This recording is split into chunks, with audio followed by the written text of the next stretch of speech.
Hello there again, everybody. This is going to be Jund League number 33. Gonna be the exact same list that I played in League 32. It's my fairly stock, no nonsense list, plus some Cleansing Wildfire here in the sideboard. Fairly new card, pretty powerful. You can disrupt Tron when you're on the draw to them, and then it also has some pretty powerful effects. Killing man lands, killing lands that tap for multiples, or also killing things like Field of the Dead and Valakut the Molten Pinnacle, in addition to drawing a card. And anything that has a useful effect and has the words draw a card tacked on seem really good. Hey James, thanks for the resub. Oh, that means it's my turn. Doing pretty okay. I'm actually, that might be a little bit of a lie. I have my one class that I'm taking right now is being extremely stressful. We have they gave us this big long paper. We have 3 weeks to do, and it's due in a week and a couple days. And I've been working multiple hours every day on it, and I'm barely scratching at it, so a little stressed. So this is my break. What's up, Ian? All right, so yeah, as I was saying, same list as before. Yeah, let's just run it back. I guess before we do that, let's take a quick peek at the current meta. Alright, so a little bit of shifting happening. Humans rising in the ranks pretty quickly. Drink some damn water every once in a while. Yeah. Alright, and then, so yeah, humans rising in the ranks. Gruul also bumping up a few slots. Grixis Shadow and Luris Aggro still hanging out in the top 8 as they have been. Blue-White also bumped up. Tron bumped down. But number 1 and 2 have stuck there for a pretty long time. Oh, thank you, Satan, for the resub as well. Starting off pretty good. Got some sympathy subs going for me, sounds like. Alright, then our Jund hero in at number 9. And then the various prowess and prowess decks still all in the top 12. We've got 3 prowess decks still in the top 12. There's the blue-red version, the Rakdos version, and then the mono-red version hanging out down here. And then Tron back into the top 12 off its brief hiatus. And then Ad Nauseam has been a pretty consistent number 12 spot for a while now. Alright, so let's just jump into this league. If I can find the button. Alright, constructed.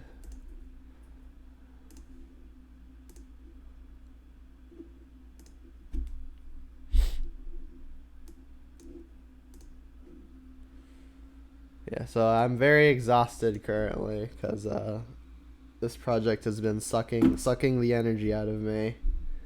Did you get a full 8 hours of sleep? Yes. Are you still tired? Yeah, your sub definitely did put a smile on my face, so I appreciate that. Yeah, I probably shouldn't be playing right now just on account of how tired I am and the fact that I could just go to sleep and wake up in the morning and do more work. But I've been almost nonstop all day, and I want this, so I'm gonna do it.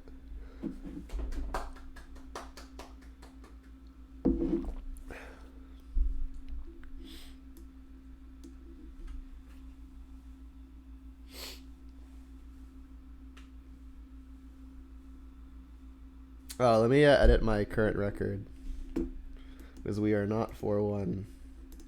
That was last league.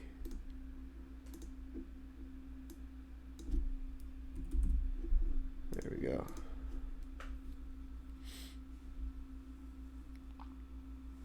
Oh, I just realized, did the when you guys subbed, did you get the did the widget pop up? I don't actually know if it did.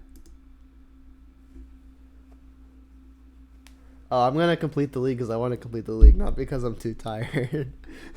I know I don't ever after I don't. Ugh. See, Englishing is hard. I know I don't have to finish the league, but I want to. Oh, it did pop up? Cool. I wasn't paying attention to my other screen, and I know my layering has been wacky.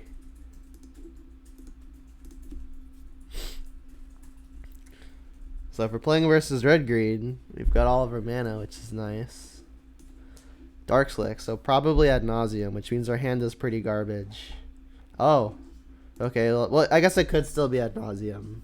Although Thoughtseize wouldn't be a common include. I mean, if they're ad nauseum, they would take the Goyf. Okay. Doesn't mean they're ad nauseum, but that's a hint. Oh, Mill big at the moment? Oh, that's right. Didn't Mill just win a challenge of some kind?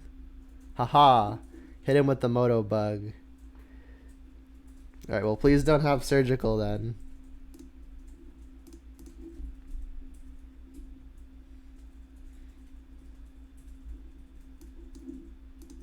Let's get the duels out of the deck before they mill them.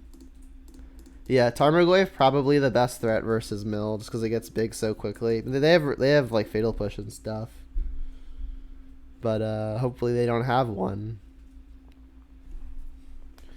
I mean, it's possible they just don't have any crabs, because then maybe they take Terminate. But I mean, it's possible that it. I guess that just means they don't have crab and a Fatal Push, because if they had crab and Fatal Push, they probably would have just taken the Terminate.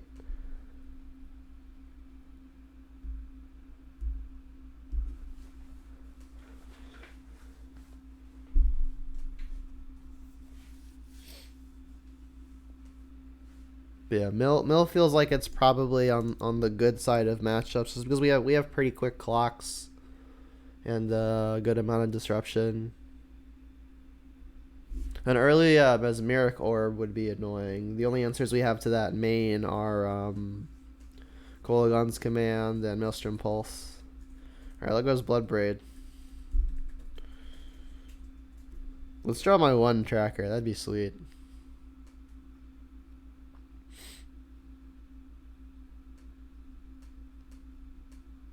But yeah, this looks like it could be Mill.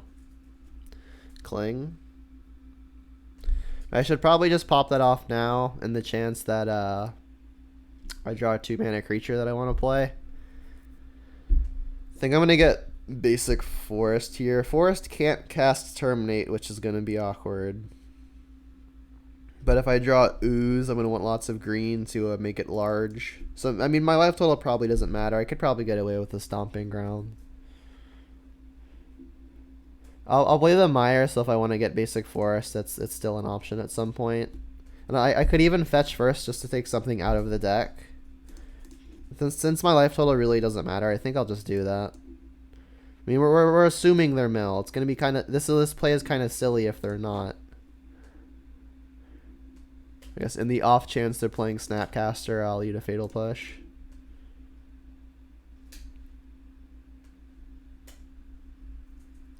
Alright, well, Liliana's a good one. Can't cast it yet, obviously. The opponent's still, I mean, Mill can be like a pseudo burn deck where you still need a critical mass.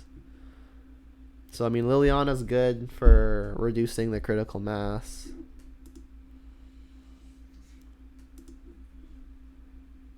Ravine, not bad. It's something we can play as a clock in addition to our Liliana as the threat. So if this resolves, I'll discard Verdant. Terminate can be used to kill a crab. Drown the counter. Yep. Unfortunate. So Drown, I believe, does not hit manlands, right? Okay, it does work, actually. Destroy target creature with convert mana cost less than or equal to the number of cards in its controller's graveyard. So it does work.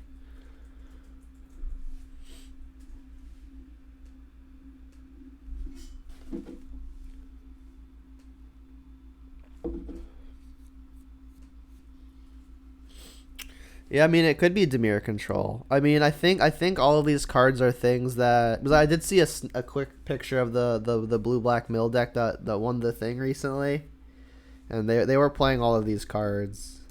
Blast Zone? Okay, Blast Zone maybe makes that less likely, although Blast Zone is something a 2-color deck can play fairly easily. So now the question is, do I just animate a Raging Ravine? Probably do. They know about a Verdant. Thing is, though, like Verdant might turn on Archive Traps. So if I can avoid fetching for the rest of the game, I probably should.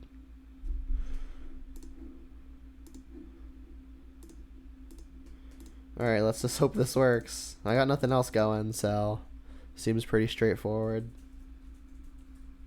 No point in bluffing anything. So, like, obviously this play is bad versus removal, but I'm not just going to pass doing absolutely nothing.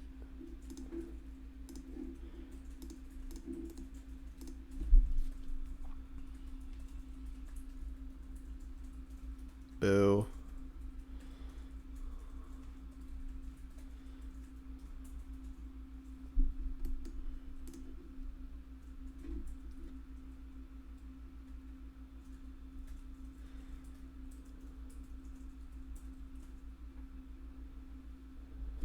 All right, so we're gonna see cling to dust start drawing us extra cards.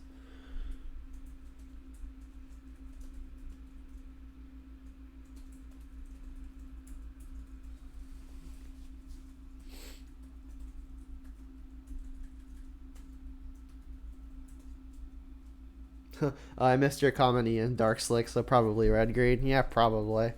All right, they did glimpse us, so very clearly a mill deck now.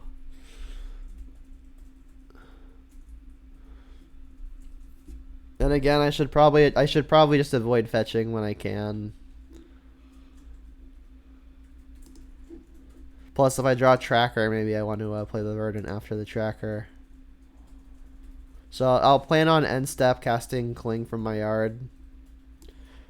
And I'm going to exile things that I would not want to get surgicaled. Because if I draw like a Goyf and they surgical my Goyfs, that could get awkward for me.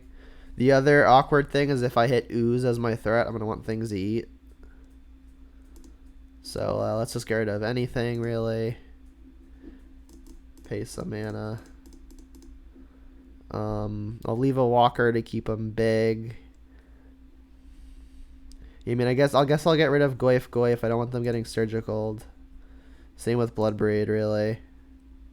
Peatland I'll keep because I can draw red and sixes.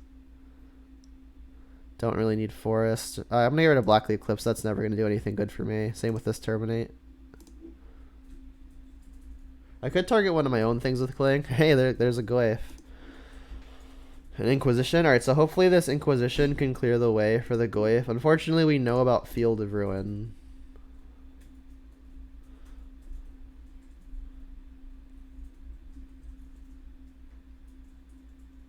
So, 20 or more cards. So we're clear on this. The Cling to Dust actually ensured that. Maybe we can just take whatever this draws. It's a land. We can't. Alright, so I think I'm just going to play the Goyf into the Blast Zone. Maybe I don't. Just because then I can use my mana to flashback another Cling. I think that might actually be fine. Although it's probably important enough that I just make this happen. So if I draw further 2-drops, those are good. And then I think I'll fetch now because I know the opponent is at an Archive Trap. It almost doesn't matter at this point because they could just start casting Archive Traps the hard way.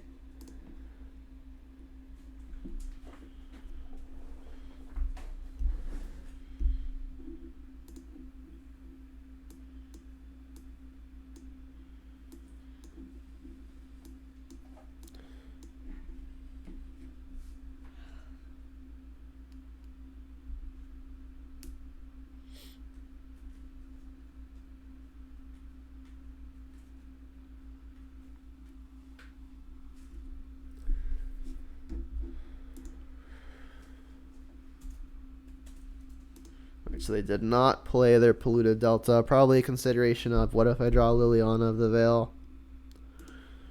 Alright, Bolt not great. It's another answer to various crabs, but that's the only thing Terminate is ever doing anyway. They might just take this hit so I can't play another 2-drop this turn. Nope. Alright, so now if I Cling now and draw another 2-drop, I can play it, so that's probably reason enough to do it. Guess I'll hit a Blast Zone. I'll leave up double red in case they like remand a Bolt for some reason, if Bolt is what I want to cast. And at this point there's only one Goyf left in the deck, so I'm okay if they surgical it. It's not that likely it matters.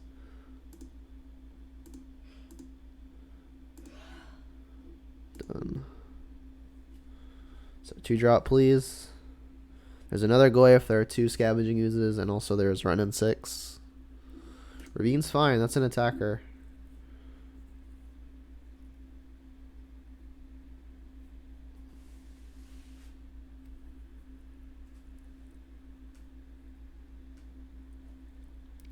So an attack for 4, then an attack for 5 is 9. An attack for 6 then makes 15. So 3 hits with Ravine is exactly lethal. Alright, there's Crab. The new Crab. I'll terminate that. Yeah, that's gonna happen.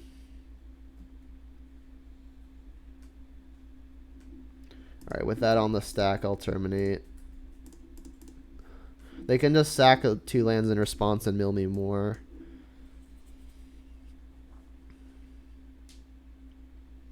Ooh, they drew a counter? Yeah. I mean, I'm still gonna bolt the Crab. We're in an okay spot. We know they don't have removal for the Ravine at this point. Worst case scenario is they draw Visions of Beyond.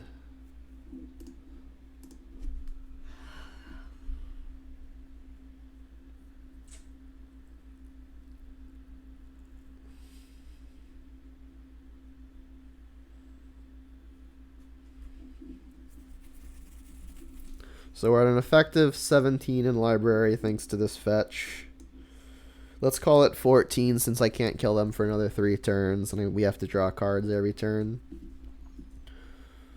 Liliana, not bad. I cannot Liliana and activate Ravine. So I'm probably just going to go with the Bolt. And I'll get out of the way now so the opponent can't landfall me. And they did fetch a bunch too, which reduced their life total an okay amount. Yeah, I mean, if the opponent bricks on a draw step, we could very easily take this game.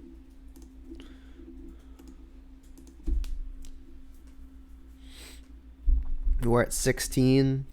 A single Glimpse of Nature doesn't do it. A single Archive Trap is close. How many bolts are already gone? They draw a Crab? Wow, alright, and a Boro, that gives them the land drop as well. That's a combo. So we have 2 bolts gone. 2 bolts gone. So if we draw a bolt and they don't block, they just die. There's only 1 left in the deck. Ooh, Bloodbraid's nice. We can even Bloodbraid into Liliana, so that's probably reason enough to just take the turn off and do that. I'll leave up a lot of green in case I hit Scavenging Ooze, but I'm also going to make sure to keep up double black. So if this is removal, fine. Ideally, it's just another creature. Alright, Pulse's removal.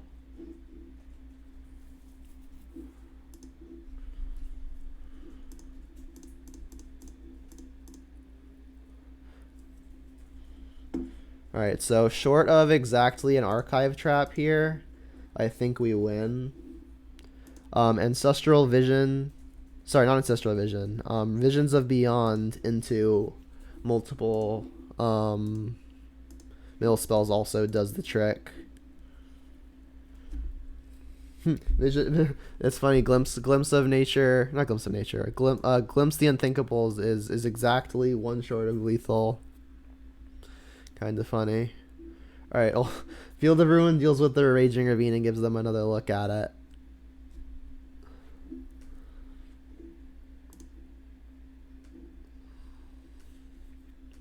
I'm actually just not going to get this land. Leave it in the deck. That's something that can be milled. Alright, just Burn Spell would be good. It's 1 short of being another Burn Spell.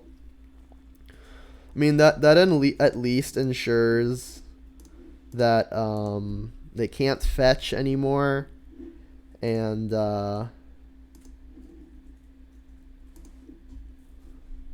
if they can kill the Bloodbraid with like another Drown on the Lock, we'll still have a way to lethal them next turn. I'm aware I can draw a card with this, but for the same reason I didn't take the land out of the deck, I'll just keep it in. I mean, it's possible just straight doesn't matter anymore, because 10 now makes a Glimpse lethal.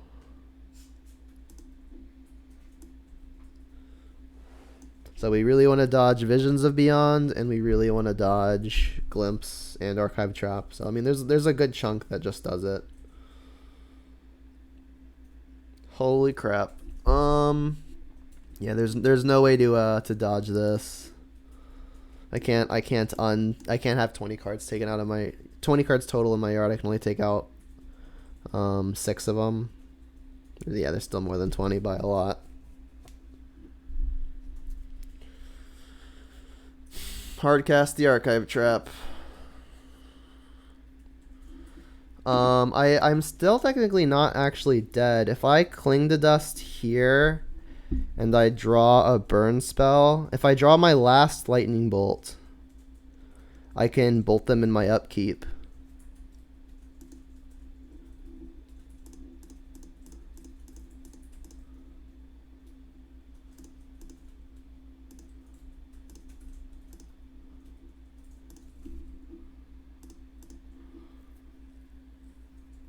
Oh, one off. Yep.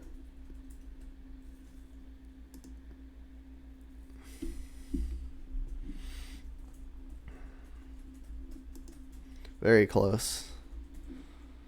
Alright. Brutality is fine. Oh, not that one. Brutality is fine. I can Nile Spellbomb to make their Ancestral Visions worse. I think Push might actually be better than the Terminate in killing crabs. Like, Terminate is only ever killing crab, and Push does that better. And then it's possible that Bitter Blossom is pretty strong. It's just one threat that I can stick, and that's enough. I mean, it's probably just good enough in terms of diversifying my threats.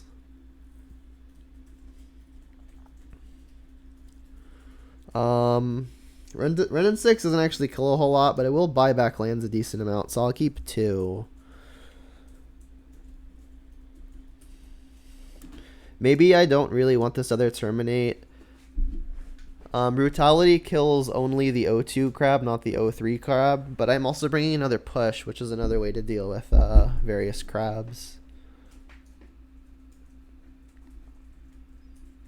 So I need to cut 5 as is.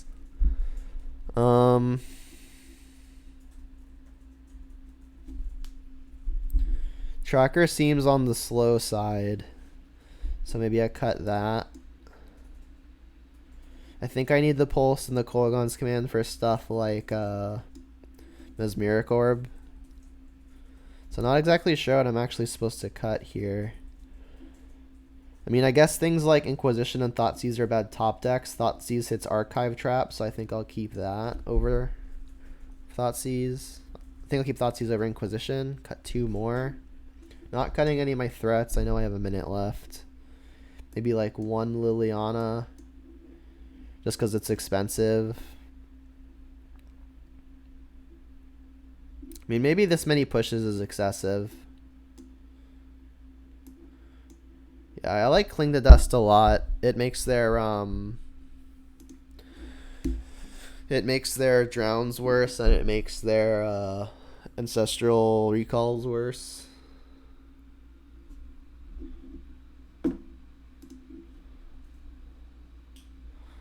Yeah, sure. So for respect of the turn 1 crab, I'll play Blackleaf Cliffs first and not save the 2 life. I don't think 2 life is going to be super relevant.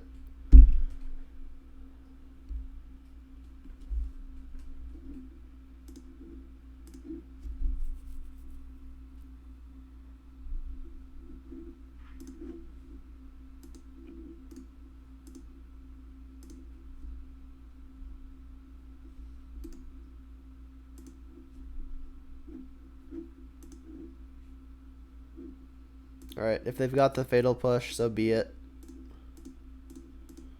We've got backup threats. Threats are not what we're lacking this game, so that's nice. Hopefully they don't surgical this. Ooze wouldn't be the thing I want to surgical if I had a surgical. It would be good here.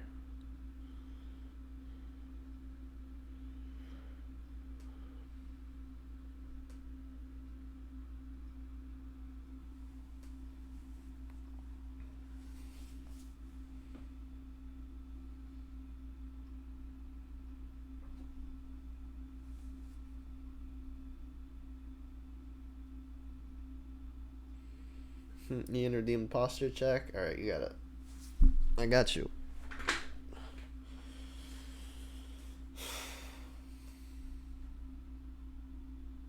forgot how to read derivative graphs.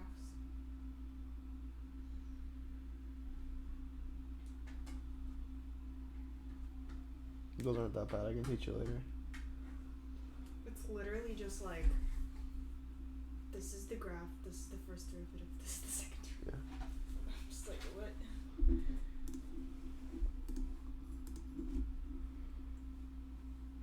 It's not due for a couple days, so it's fine. Thank you. Take your pen off first. Damn, we were gonna draw a bitter blossom. Alright, well this looks like a fairly easy scavenging ooze ravine to pass. If I shock on my next turn, I can start blood braiding, which I'm pretty sure I want to do.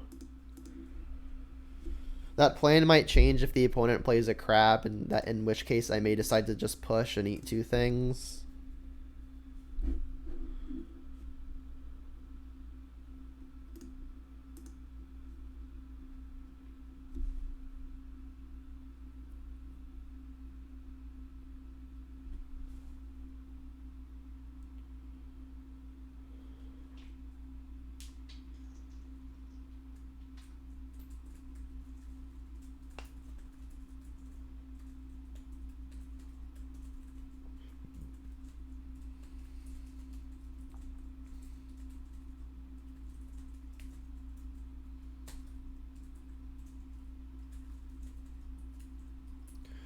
Alright, so the thing that I said is happening.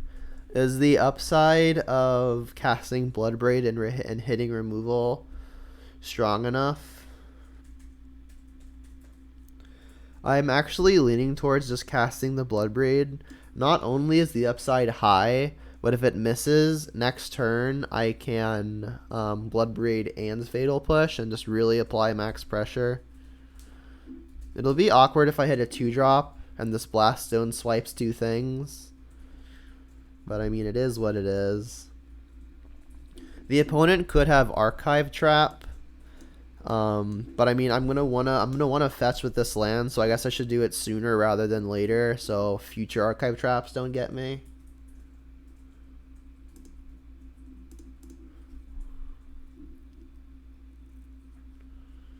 Yeah, like if I could go the game without fetching, I think I would. But I'm gonna want to double spell next turn, so it's gonna happen.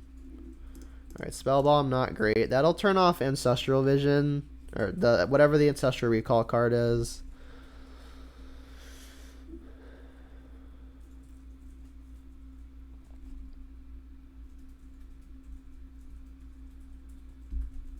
Yeah, I think if the opponent had a fetch land, they probably would have played it last turn. So, I don't think it's going to be ridiculously backbreaking. I mean, I guess the other reason they wouldn't play fetch land is if they have another crab and they're trying to double trigger both of them.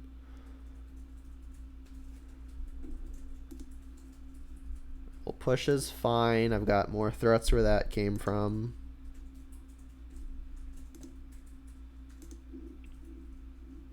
So the nightmare here is another crab into a fetch.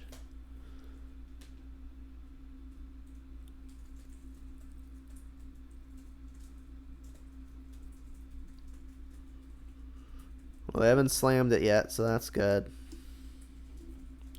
Well, I'm assuming they've drawn this fetch.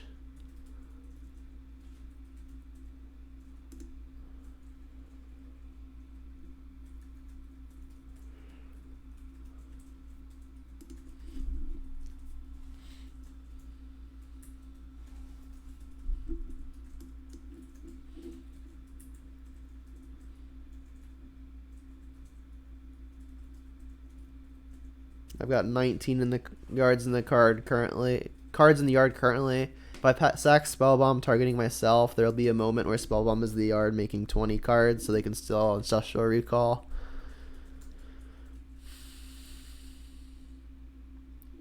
Alright, well, it's probably worth just popping this off.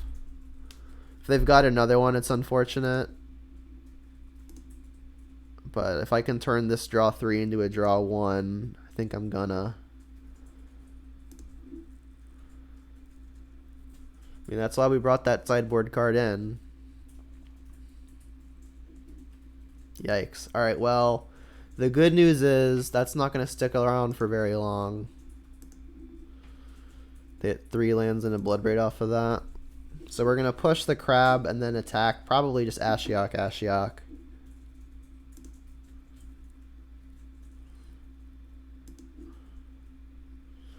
To note, though, if I attack the opponent with the Ravine... So if I attack the opponent with the Bloodbraids, there's a chance that the Ravine ends up being lethal soon. I mean, I could also just Bloodbraid first and then see what it hits and use that information to figure out where I'm going. Goyf is large. Alright, so I'm definitely pushing this crab, no question about it.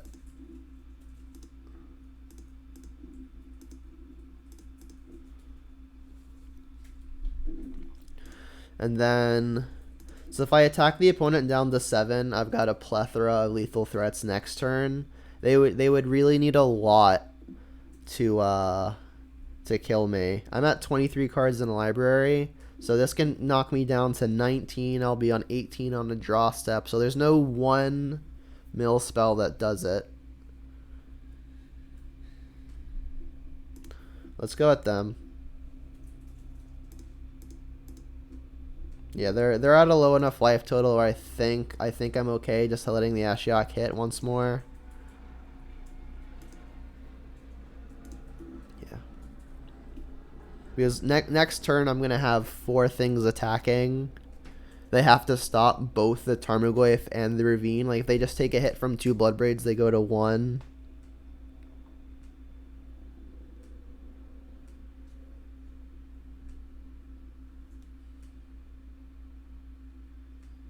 I think this is a good spot to be in.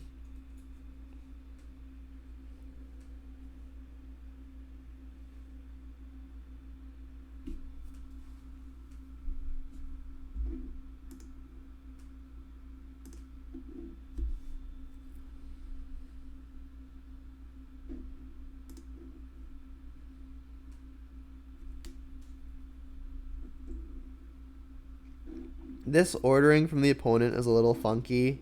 Like there's a chance my Goyf grows now that my stuff in the yard is going to be big still. Sorry, my Goyf is still going to be big if I mill any extra types. So if the opponent has removal here, they have to chump with the crab and then go to 1. They can't sacrifice this fetch land.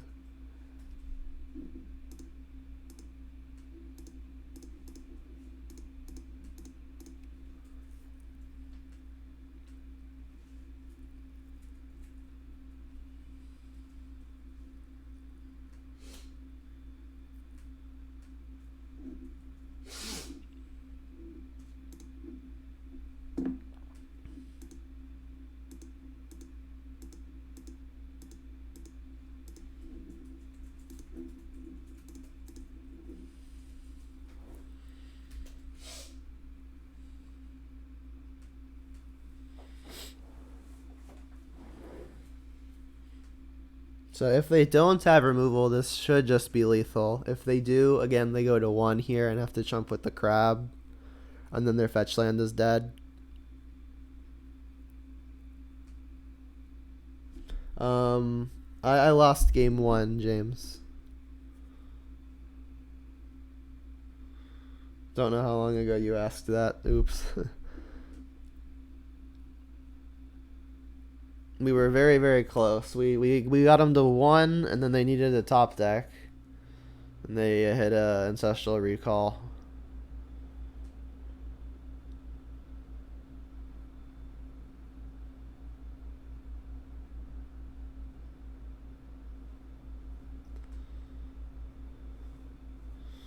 Alright, so they do have removal. Alright, they're forced to chump, though. And again, things like Glimpse Glimpse the Unthinkable are going to be one short of actually killing us. Between Ashiok for 4 and Glimpse for 10, we'll still just draw one more card from a library. So it has to be exactly Archive Trap here, but the opponents can't even sacrifice their land because they're at 1.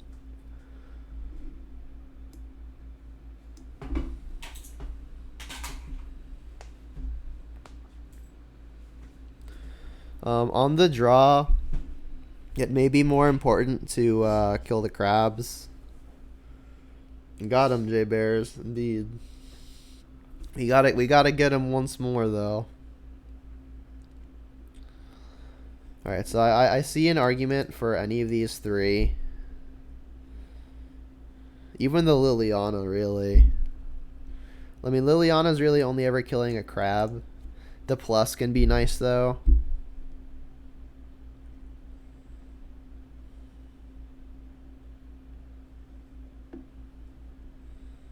It's so strange. Like, I think I want like most of these cards. It's possible on the draw, Inquisition is just going to be better than the 2-mana counterpart. I like the brutalities though because it has the potential of helping win a race as well as killing a crab. That versatility seems very good when all 3 modes have good use. It's probably something I want. I like the bolts in that they kill the crabs and also win a race. So I think I like bolts more than I like pushes. I think I want to keep all the cheap threats. Bitter Blossom, Tarmogoyf, Scavenging Ooze all seem strong. Yeah, maybe it's just this. I like swapping 1 Inquisition for 1 Brutality. Maybe I should even just be playing this other Fatal Push over something like a Brutality, just because I can go Fatal Push into a 2-mana creature. But I think the ability to take a spell from the opponent's hand is going to be too good.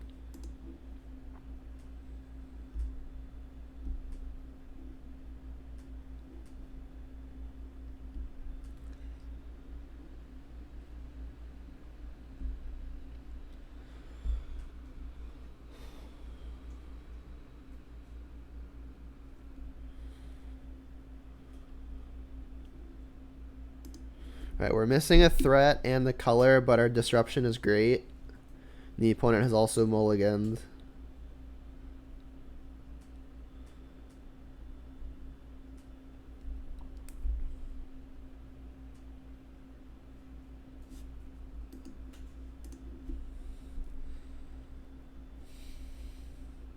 Yep, I'm also inclined to keep, as I have crab.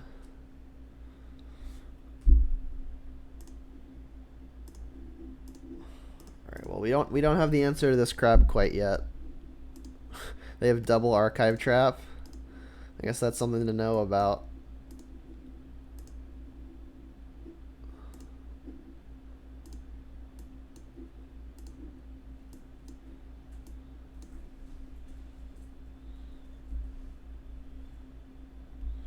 They might just be fetching now to make sure I can't kill their thing in response. But they shocked, so I guess not. Jeez.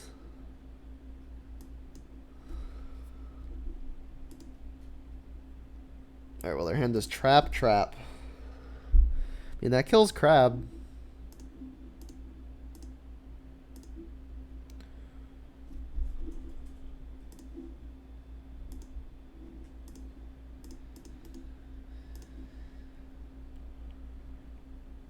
So we have 4, 5, 6, 7, 8, 9, 10, 11, 12, 13, 14, 15, 16, 17, 18 cards in yard currently.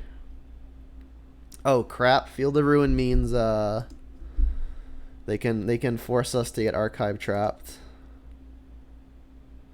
Alright, well I mean we drew a Blackleaf Cliffs, which means we can get this Liliana down at least. I mean they're just gonna Field of Ruin and then double trap us in response.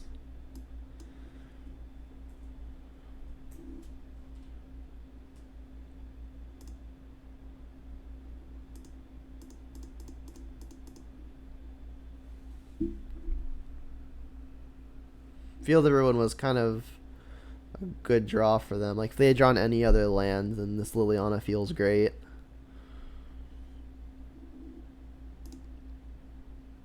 Alright, and luckily they haven't milled my forest yet, so I'll grab that. So these are 13 apiece. So we're gonna have to fade basically any burn spell for the rest of the not burn, any mill spell for the rest of the game.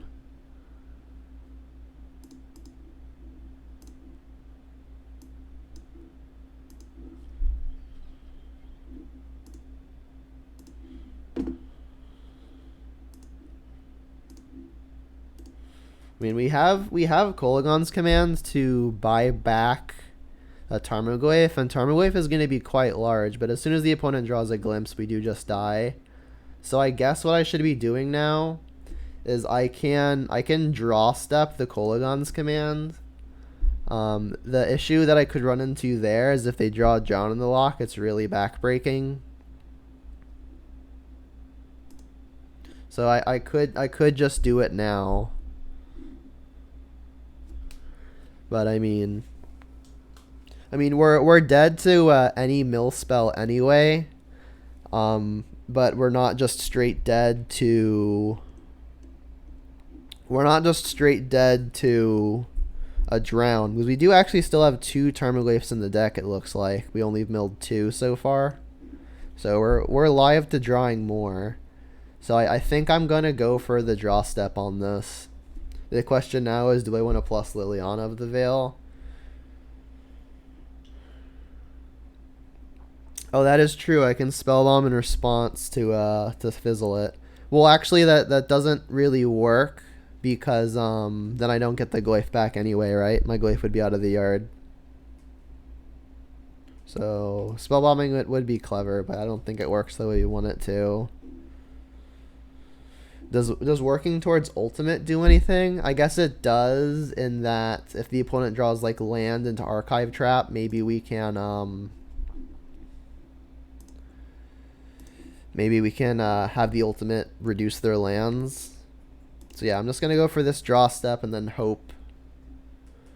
Yeah, I'm gonna keep the push because they could draw a crab, and I may want to keep on plussing Liliana. Alright, so target player discards. Where is it? Alright, return target creature. Return target creature. No, the first one. Return target creature, target player discards card. So let's return the Goyf because it's the biggest. And have you discard. And then hope they didn't draw the counter. They didn't. They drew Orb. Hey, we got the full-sized Goyf too. It's lethal in 2 hits. Alright, 16. You got an 8/9. Deal.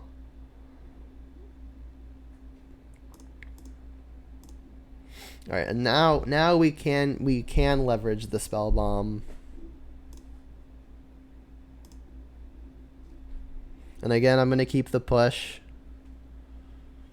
This land doesn't do anything. Alright, so we need to dodge the glimpse. I think that's just about the only thing that straight kills us. They've already used 1.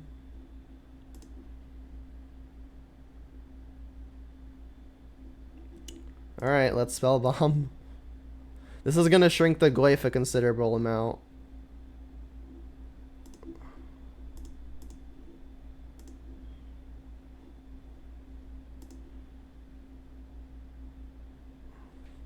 Alright, you've got to draw 1.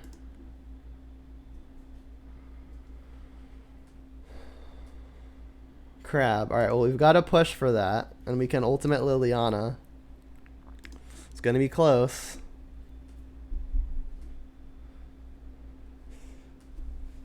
So, what are the odds if I ultimate and I split crab and 1 land, they keep the crab and the land? Because then I might be able to just get him down to 1 land. I don't know that the difference between 2 lands and 3 lands is that great. So the upside of it working seem really, really high. Because if we don't have a removal spell, this crab means a lot.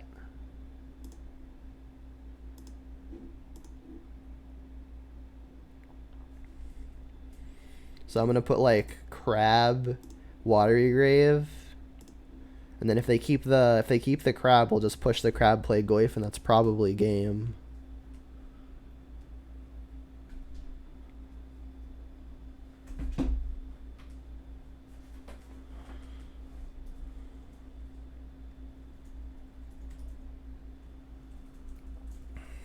I mean, they have to think this play is curious because we could have just edicted the crab, right?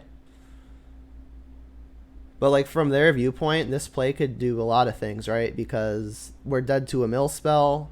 If they keep the lands, so like this might, because like if we just edict them, we're dead to a mill spell, so they still have lots and lots of outs. So this ultimate might not actually look that strange. All right, well they kept the spell like a smart person. They kept the lands like a smart person.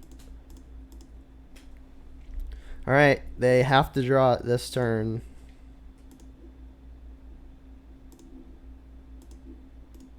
Alright, so we need to dodge a Glimpse, and even now we need to dodge Mesmeric Orb.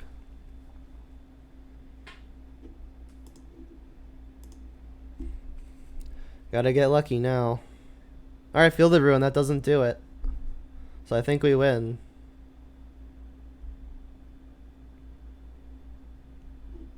As long as I don't misclick through combat.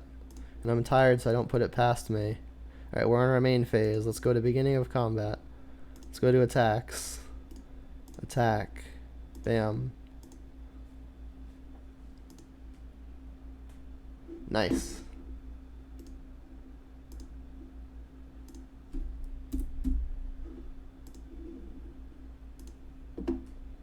So yeah, those spell bombs actually did a lot of work.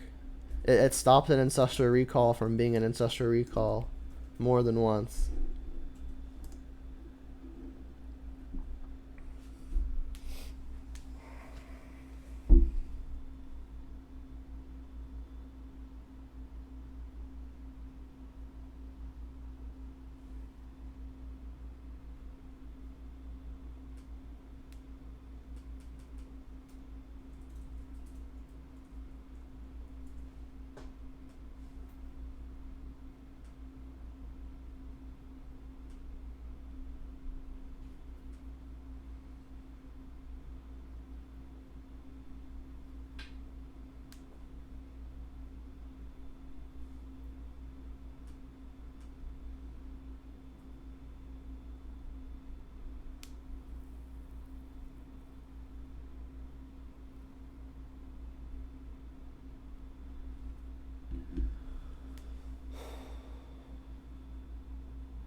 Jun's feeling pretty solid. We don't have any like fantastic matchups right now, but there are lots of matchups that I think are marginally favorable. So if you can learn how to navigate those matchups, and then even some of the less favorable ones, I think you can come out with a positive win rate most of the time. I think my average win rate has been within the realm of 65%. Alright, well, it's about to go down. Tron.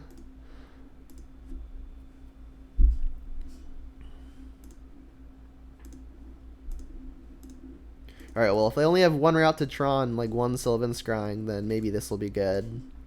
Alright, so they played a mine, then played a power plant. So maybe I should just take the Ancient Stirrings to attempt to delay the Tron. They have multiple payoffs. Without fast mana, neither payoff is good. So I mean, I'll take their supposed route to Tron and then hope it's good enough.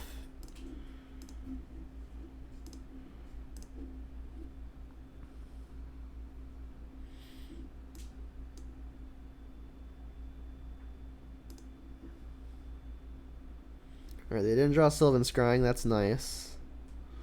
Alright, and I'm gonna get my clock down. That's the Tarmogoyf. I'll get my second black source, so if I draw untapped land and it's not black, I can Liliana next turn. May end up not mattering because I'm gonna really want to play this Bloodbraid on turn 4 if I get there.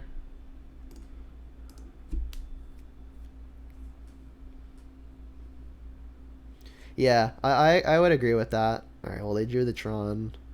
Yeah, there are a lot of red cards that are really powerful. Mr. Box, thanks for the follow. Alright, well unfortunately, I cannot beat this Worm Coil. So let's save the world some time and just concede. They've got map into Karn and Ulamog, so there's just no point in playing this out. The good news is we finally get to play this Cleansing Wildfire card in its natural habitat. Get to bring in some Ashioks as well. We can bring out Terminate. We can bring out Fatal Push. And then Ooze is way slow.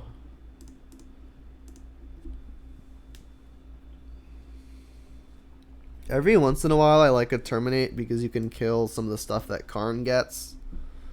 But I don't think that's the case with the sideboard I've got.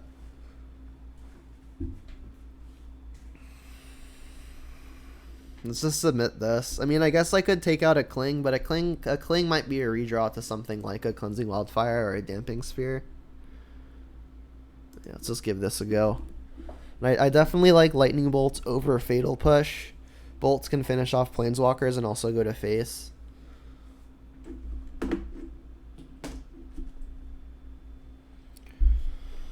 We've got a Damping Sphere. We've got a Maelstrom Pulse. We don't have any threats, though. We've got our mana. I mean, we're only missing threats. I generally like keeping hands that are only missing one thing. So let's keep.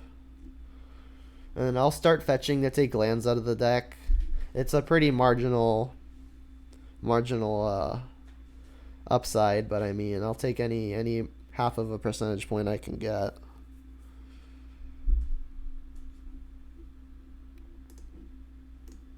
The opponent did mulligan once.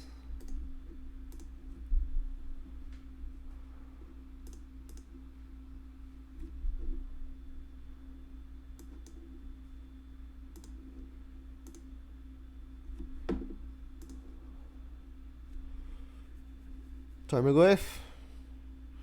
Thoughtseize is not bad. It's possible I just want to do that right now. Like, it's possible they have like a Nature's Claim for a Damping Sphere. I've got nothing else going for me. But if I draw a 2-mana creature, I'm gonna want to go 2 spell into 1 spell. I guess that's not even possible because if I have Damping Sphere in play, my second spell would cost 2 anyway.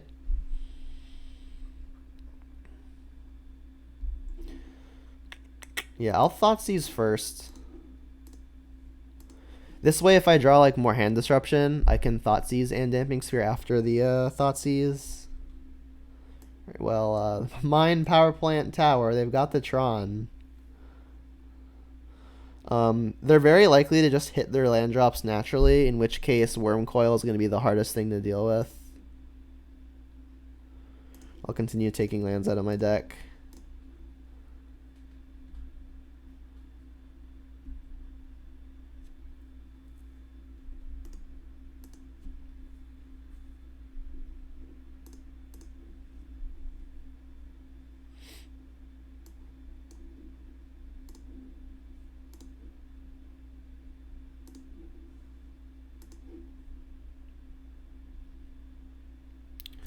That's a good one, but we have to stop Tron right now.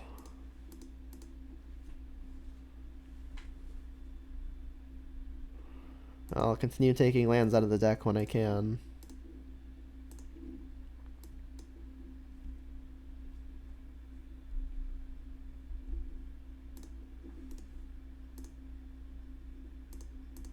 Alright, so hopefully the Bloodbraid interaction with Damping Sphere doesn't come up, but it's not unlikely that it does.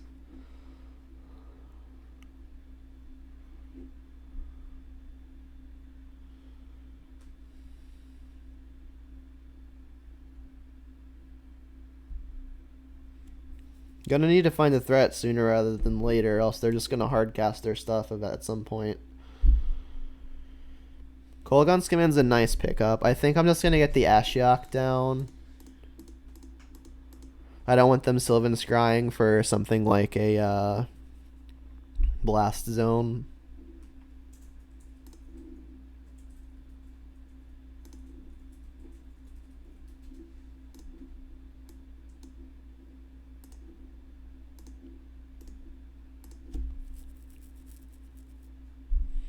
We eat some Karns. Carnage. There's an argument to just not milling the opponent because we may want them to have stuff in their yard for our Tarmogoyfs to be large. I guess I'll leave up a red source so I have the option of bolting something. But honestly, bolt is what I'm likely to discard.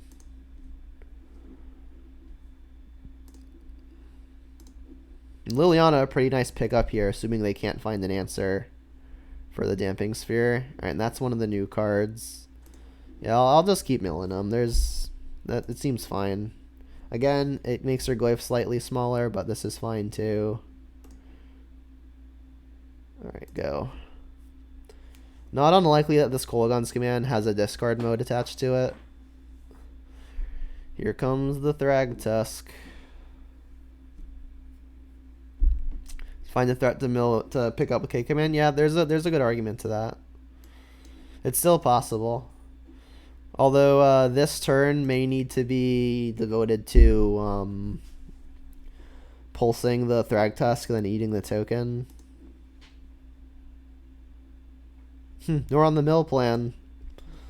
Alright, let's pulse the Thragtusk. It's not what we want to be doing with it, but it is a play we are allowed to make. Alright, and so I guess now do I want to try to find a threat, or do I want to like actually go on the mill plan? Let's get rid of their token. And then, I mean, what are the odds the mill plan's even good? So this is 12 cards. This is another 20. That's 32. Probably not. Let's just do it on ourselves. I like that idea. We brick, but we've got another look at it.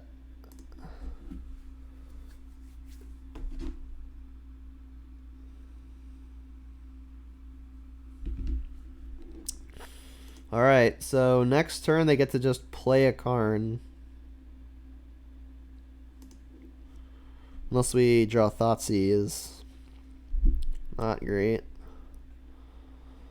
So we can Kolaghan's command to get a card out of their hand, ideally. Let's see what this does. Alright, there's some glyph, so we're in business. I definitely want a plus. I think I might just discard Ashiok. If they minus on the Karn, I'm gonna want the bolt to finish it off. I definitely need this Kolaghan's command to buy back a Tarmogoyf. Alright, there goes Ugin.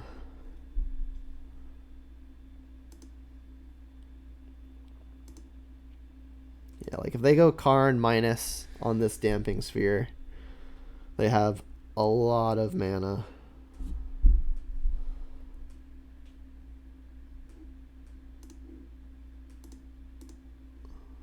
I'm kind of hoping they minus, to be honest. Alright, they do. I'm gonna Kolaghan's command this turn, because next turn I can Goyf and cast the other thing, even through Damping Sphere. So I'll have you discard. Target player discards. Target player discards. Where is it? Return target creature. Target player discards. Alright, return a Goyf. You'll discard your last pathetic card, Yugi. Baloth. Another Karn. Jeez. Another Damping Sphere. Alright, so let's get this Karn out of here for sure. Play Goyf. Go. Okie dokie. Sanctum. Alright, so their first big thing is going to draw them another big thing. That buys back Peatland. It's not nothing.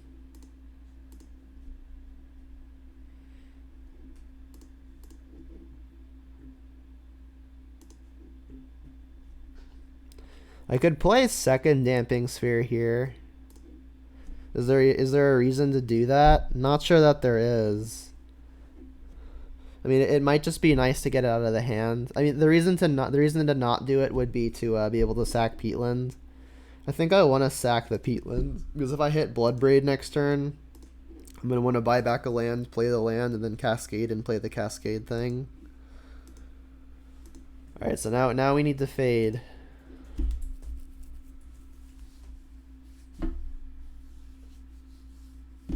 Redraw.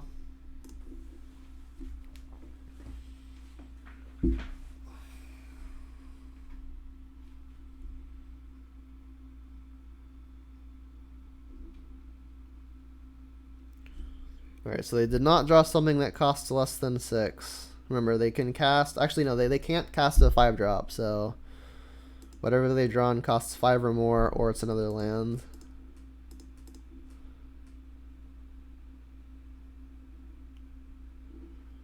Not great. They'd have just played it.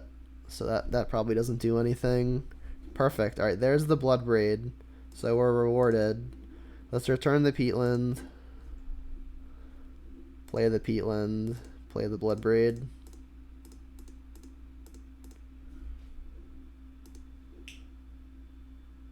Cleansing Fire. Hell yeah. So what do I kill? It might just be Sanctum. I mean, mine takes them off of Tron, but they've already got 1, 2, 3, 4, 5, 6, 7. They're going to have 8 mana no matter what, which is like kind of enough to do whatever they want. I think I'm just going to kill the Sanctum so they can't chain one thing into another thing.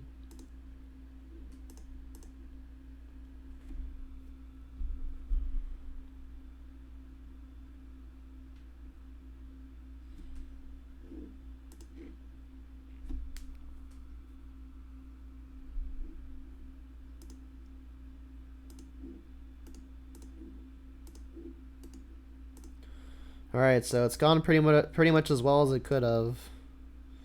Still kind of dead to a Worm Coil. How many Worm Coils are gone? There are 2 in the exile pile. So we can hit for 9. Is there any way we can grow the Glyph this turn? There's already Artifact in the yard. What are we missing? I guess it's just Enchantment and Tribal. So yeah, I don't think we're growing it this turn. So yeah, there's no way to push lethal, right? Like we are attacking for 9. Ren and 6 can do 1, but that's still short. I mean, Ren and 6ing them this turn means that next turn, even if they draw a Worm Coil, we can just ping them. So I think it's pretty important to ping them here. I could just draw with a Peatland and then see what that hits. I've got a Ravine to play. Yeah, let's do that. Like if we draw a Bolt, then it just becomes easy. Alright, well that kind of works. We're not going to be able to cascade into anything. But just the haste damage is enough to do it.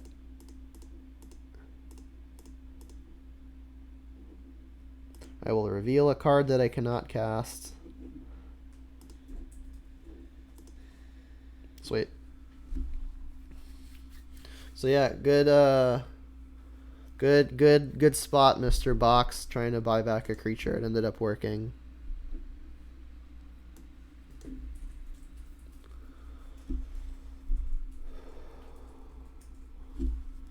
Do I change anything?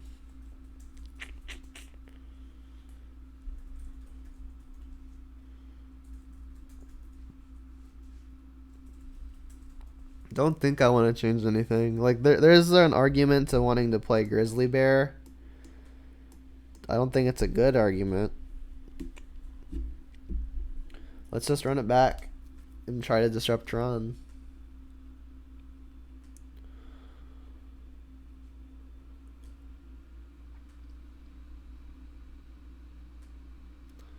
Let's see, Goyf, Damping Sphere. Nope.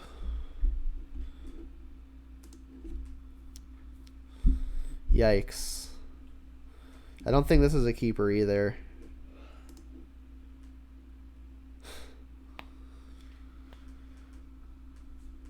Let's go to 4. Sure. So I guess I'm gonna go Inquisition into Cleansing Fire. So let's bottom things that come in tapped.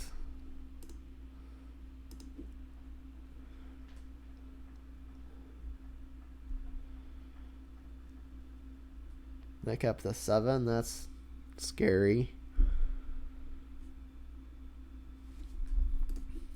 Alright, if they've got one Sylvan Scrying, we can take it.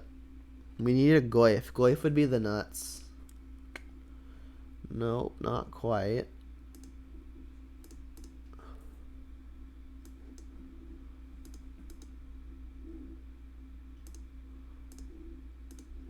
Alright, just how scary is the hand?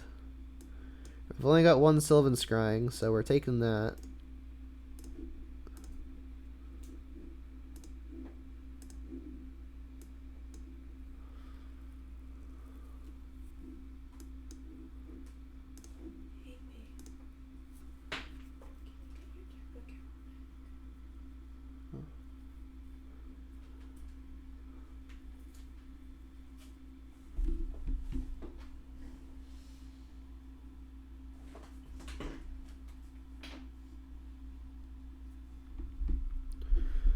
So they played Tower and they played Star.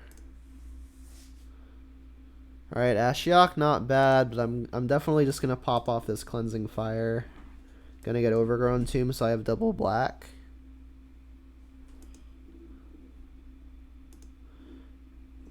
Tower makes the most mana, so we'll get that one.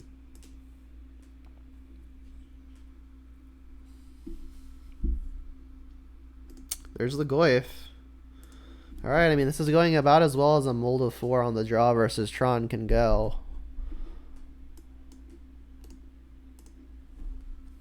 I mean, if they've got another quick route to Tron, then it is what it is.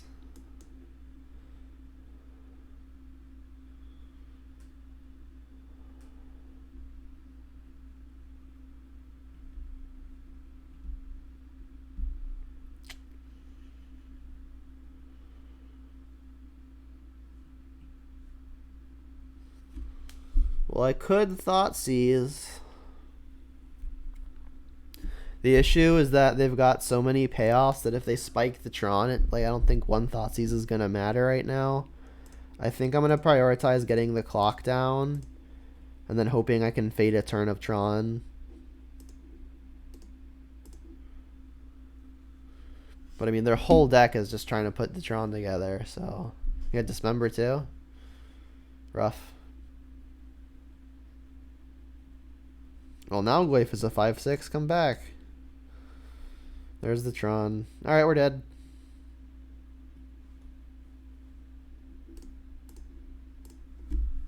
Like, I could draw a Pulse and deal with the Ugin, but then I can't beat Wormcoil.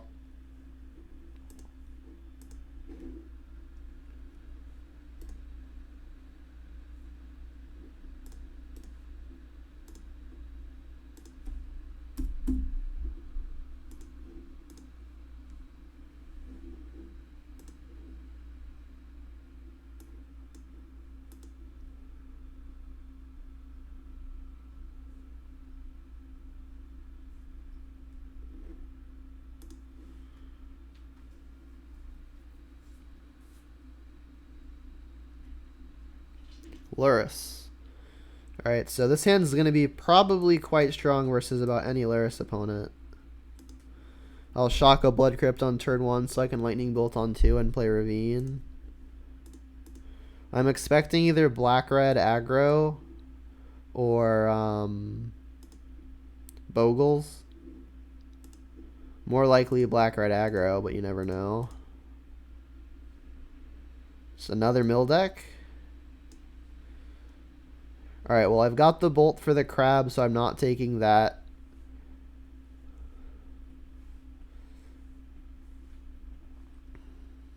So it's either, I guess, it's either Drown or Glimpse.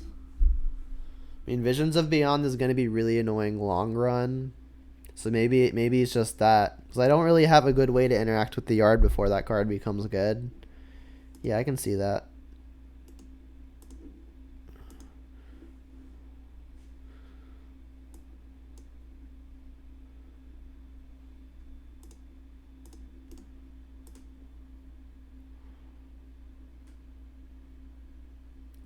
Alright, so I could Ren and 6 here, but I'm pretty sure I want to just get this crab off the table.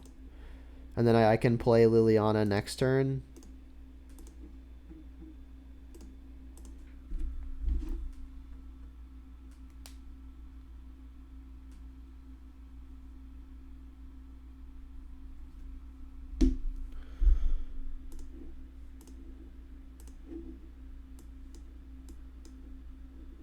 There goes the glimpse. Alright, so their Drown in the Locks are officially quite good.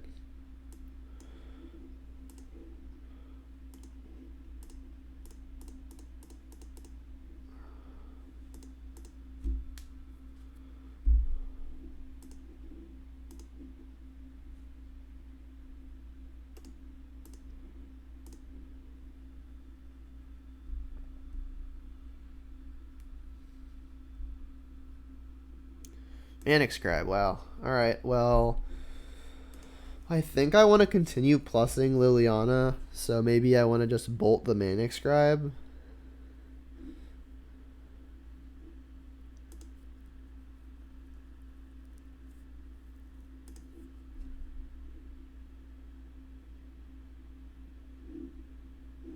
That's already triggered, there's no stopping it. There goes a Goyf. No. Alright, I think I want to continue plussing with this Liliana, so I'm just going to end up bolting the Scribe.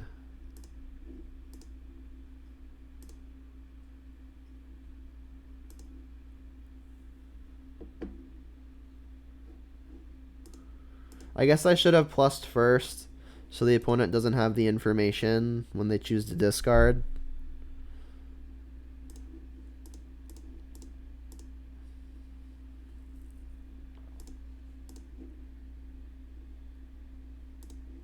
Get a backup Ravine. Alright, so their last card is Ghost Quarter. And they've got Luris waiting in the companion zone. Gaia's Blessing. Oh, that's like when it gets milled, it like shuffles back, right? What was that? Oh, they put Luris in their hand. Alright. So next turn they can Ghost Quarter, play Luris, and then play Crab. Makes the Edicts bad.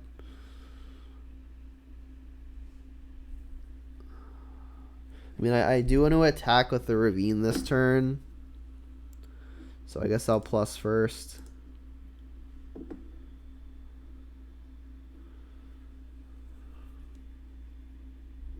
There goes the Ghost Quarter. Then we'll return something that comes in untapped. I guess let's get Peatland. Peatland can draw a card later.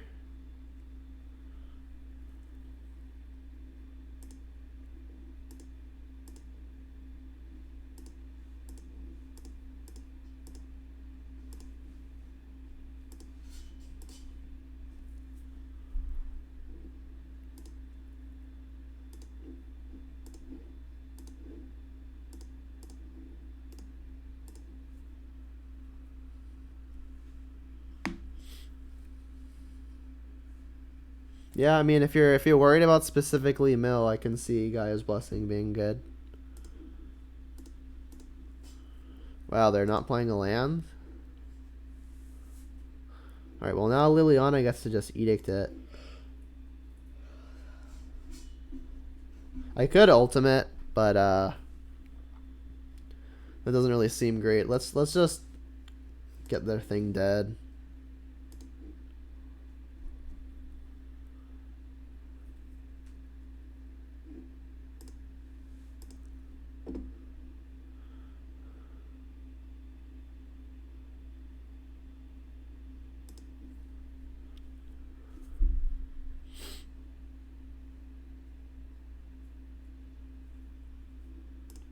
And I'll shock this in so I can hold up Cling to Dust.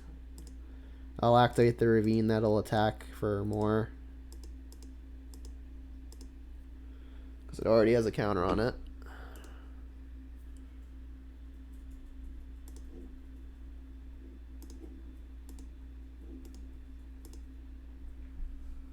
Yeah, discarding Ghost Quarter is weird to me.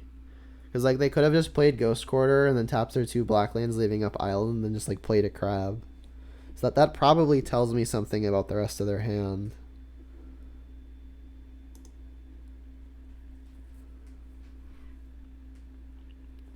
Field. Yeah.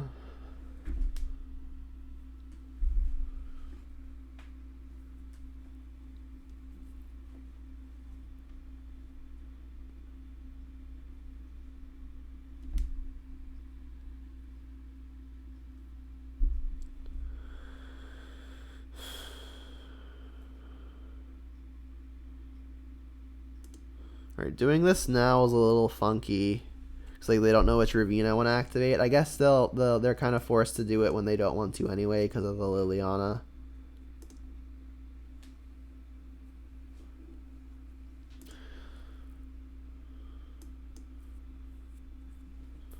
Crap. Sure. Alright, I'm not going to cast Glimpse because then... I'm not going to cast Cling because then a Glimpse kills me. Actually, it kills me anyway. Right? Because I'm going to draw a card to 10, they'll mill me for 10, then one more card kills me anyway. So I guess I should just be cycling this.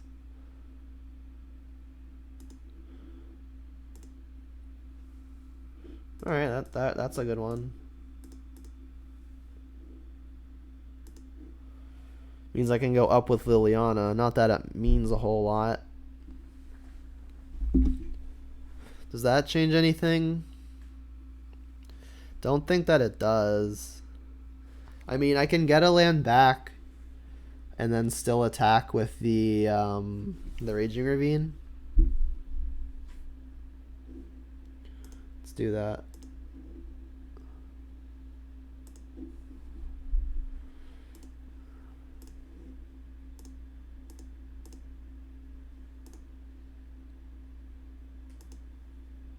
Like always super paranoid that I'm gonna like tap wrong. Alright, there we go.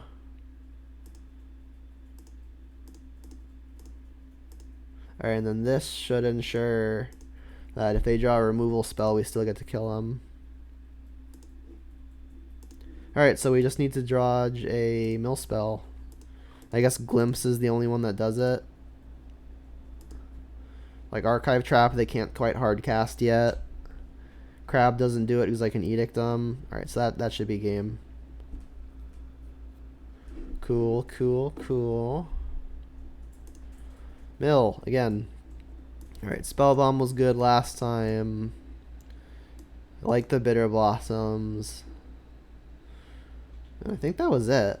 Like I said that there was an argument to push just because of killing crabs. Oh, I brought in like 2 brutalities, right?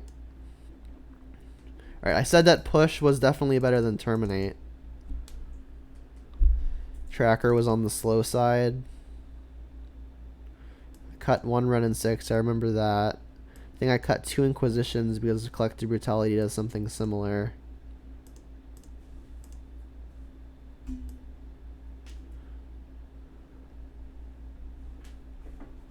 Yeah, I think I actually didn't play all 4.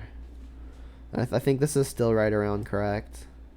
It's possible I should be shaving Lilianas on the draw. Like maybe Hand Disruption is better than the 4th Liliana while I'm on the draw. Like Ultimate doesn't really seem like they can't really pressure the Liliana at all. So Ultimate is a very real factor, but the Ultimate not really even good for that much.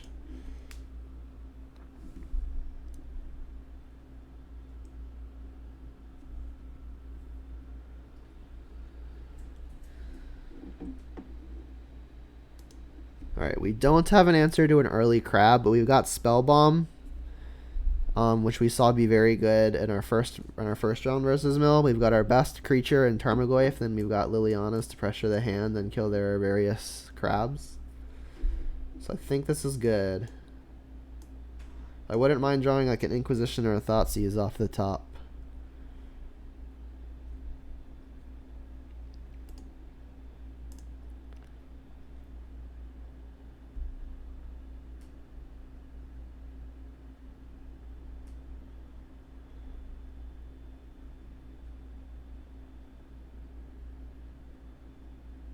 I guess push or bolt to be acceptable now too.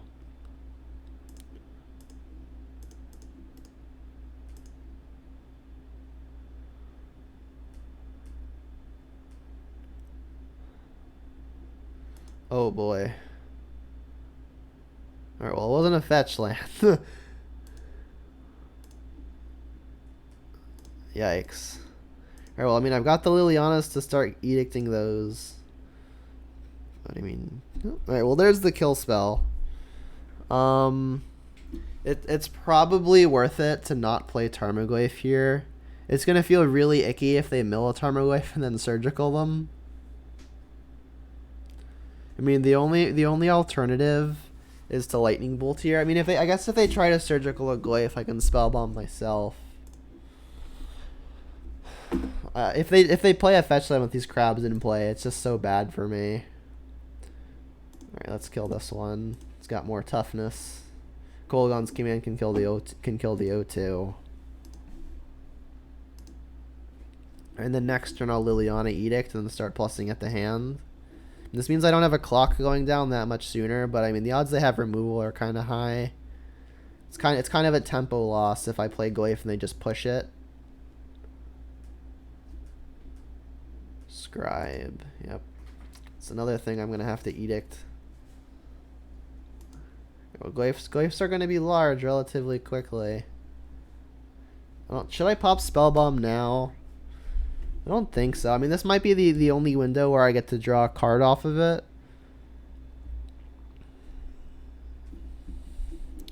Should probably just leave it for now. So if I draw 1 mana removal, I'll go Goyf and 1 mana removal. But if I don't, I think I need to just Liliana Edict. So this is this only counts for their graveyard. Alright, does Inquisition change anything? I don't think it does. Unfortunately, if I Edict them with the Liliana, they'll probably just sacrifice the Scribe. I think getting a Liliana down, though, is pretty important. I mean, they missed a land drop. Still think I want to kill one of these creatures here.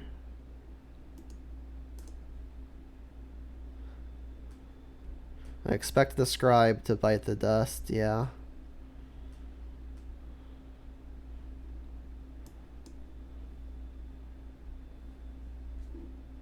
Draw 1 card.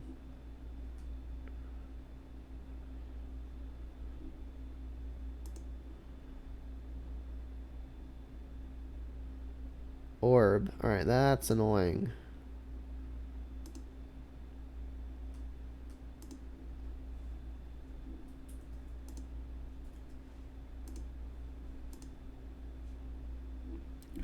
Alright, they hit a Goyf. Which means this is probably not a bad window to get a Goyf down so it can't be surgicaled. I mean, I can spellbomb myself in a pinch, but that makes Goyfs really tiny. I mean, given the fact that I'm pretty sure their hand is just all spells, I think I want Inquisition here. I mean, there's a chance their hand is Archive Trap and a spell, which means I should Inquisition first so I can take the non-Archive Trap card and then plus to get rid of the Archive Trap. Oh, just 2 visions, sure.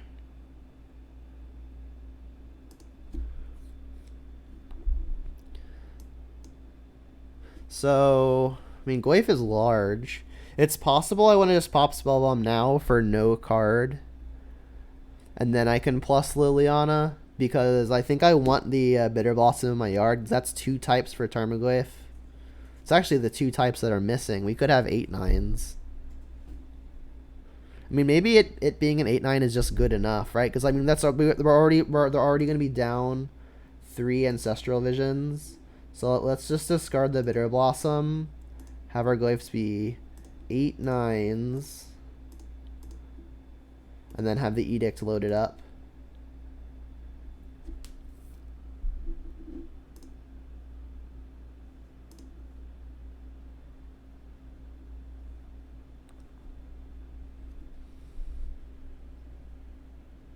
I mean, if they crack a fetch, they're dead in 2 hits.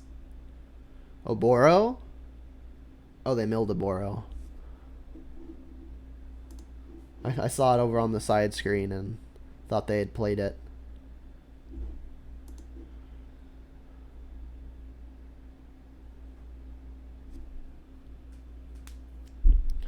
Alright, well, I think I'm just popping off this edict. I want the Goyf getting in.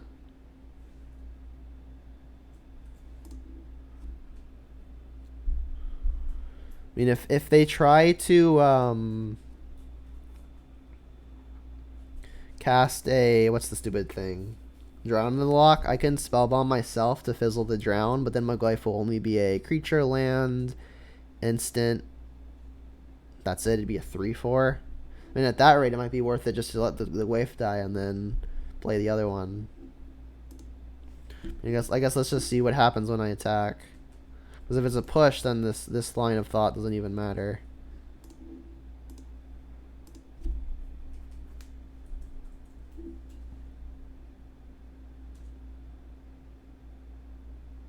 Targeting me. How many creatures are there? 1, 2, 3. Just 3?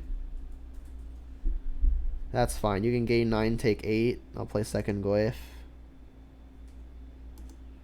Yeah, you have creature in your yard. Goyf is still huge. Huge mungus.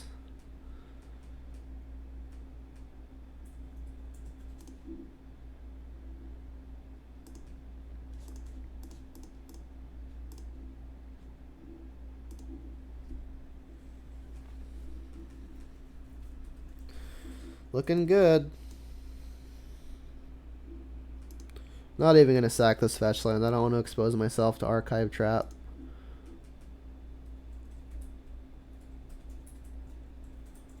Hey, that'll kill him.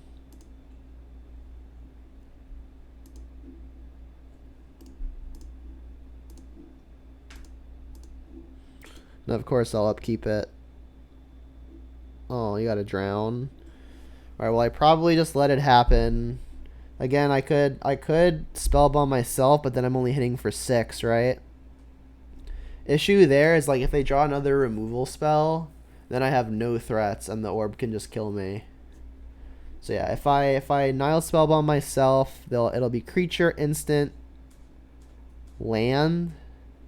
That has me hitting for 6, which is lethal over much fewer turns. But if they draw another removal spell, it really sucks. I mean, if they don't draw another removal spell, I do just to kill them in 1 turn. Does the artifact not include? Well, I sacrifice the spellbomb as part of the cost, and then my yard is exiled, so the spellbomb would leave as well. Yeah, it would be just instant creature and land, so they'd be attacking for 3 apiece. I mean, the Mesmeric Orb is likely to mill other stuff anyway. Yeah, I think I should just fizzle this.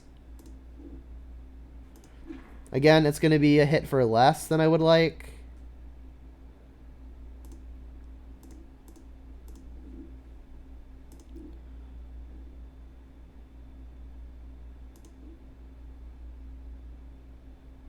But my Goyf won't die. Oh, I miscounted, so there was a 4th type. What is it? These are all instants. Well, I guess I'll figure it out when I'm not on the clock.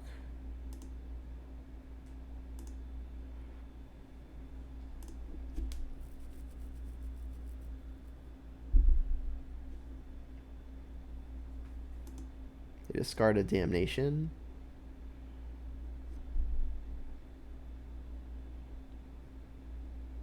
Wait, how did the Damnation hit the yard? Oh, they milled it. Duh.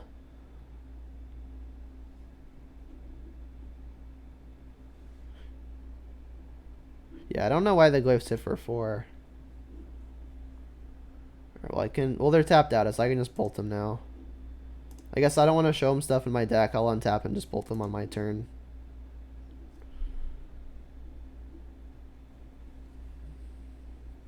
Like, they could force me here, but I really don't think that's a thing that's gonna bite me. Famous last words. Alright, cool.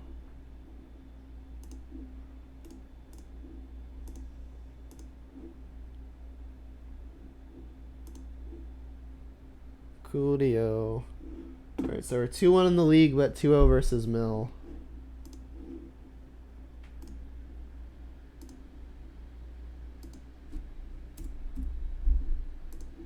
Yeah, I mean, as I said on turn 1 of match 1, I'm pretty sure Mill is supposed to be a good matchup.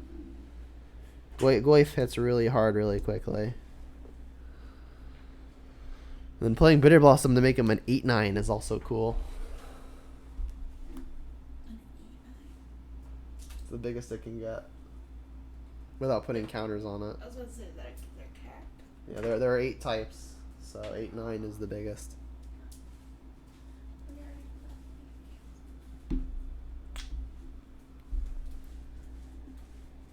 What do I take in and out versus humans? With this configuration, I'm pretty sure I bring in just 3 Brutality and the other Fatal Push. And then I take out the Cling to Dusts and the Thought Seizes. Yeah.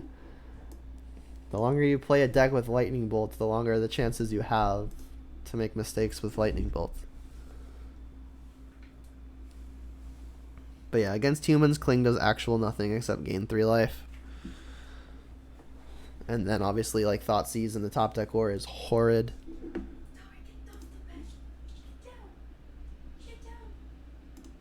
I mean, I'll keep this off the strength of Inquisition on the play. Cling to Dust not even necessarily going to be good. What mistakes? I don't know what you're talking about. Whoever suggested I made a mistake with Lightning Bolt? Alright, what you got? Please don't be Tron. I want to have fun. Mill again. Jeez, so we're 3 for 4 on mill opponents. Alright, they've got an archive trap too. That's something to know about.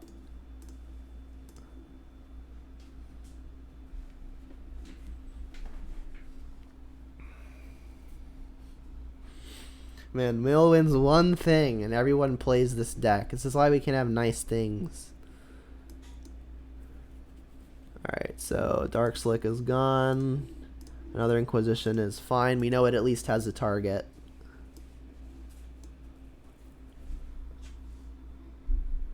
Ooh, they drew an orb though. Yeah, let's take the orb. Orb was going to be really backbreaking. So there's a chance I can get through this game without ever fetching.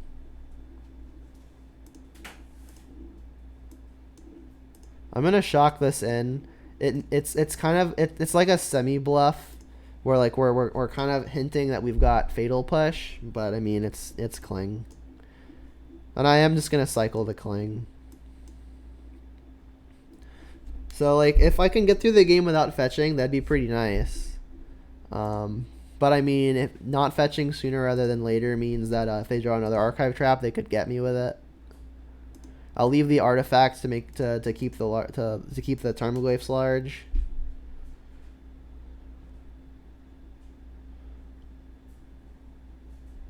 Hey, Black Loop Cliffs. All right, so we're gonna hopefully we're gonna get to maybe play this without ever fetching. Ooh, Tracker. Tracker was a really good draw. For obvious reasons. Really just any threat here was nice.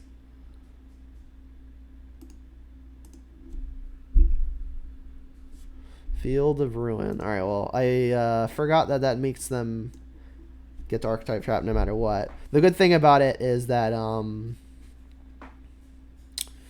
means I can play my Verdant and trigger my Tracker a bunch of times. I think I'm definitely playing the Bloodbraid here. It's just the most mana efficient play by a lot. I got Stomping Ground. Say yes. Alright, trigger this again. Pass priority. I want a Cascade. Thank you.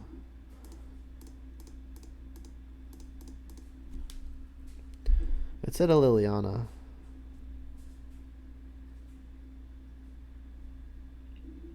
Sure.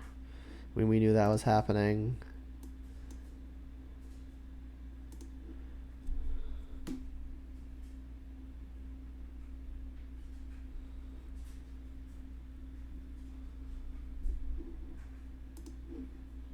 Let's get another clue.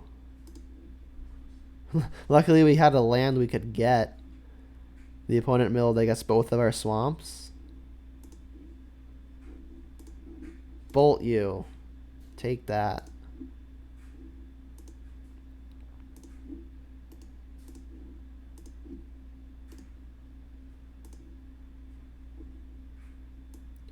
Alright, so the opponent draws like a glimpse.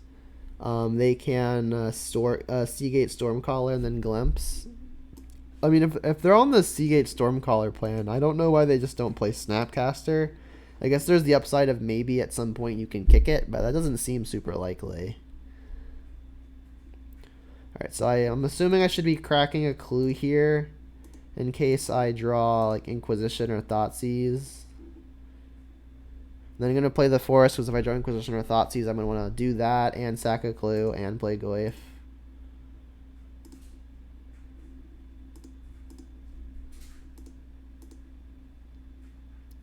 Terminate, not going to do it. Alright, let's just get to an attack. They might have to just play the Stormcaller as a block. Looks like they will. I mean, they don't know that it's not going to work.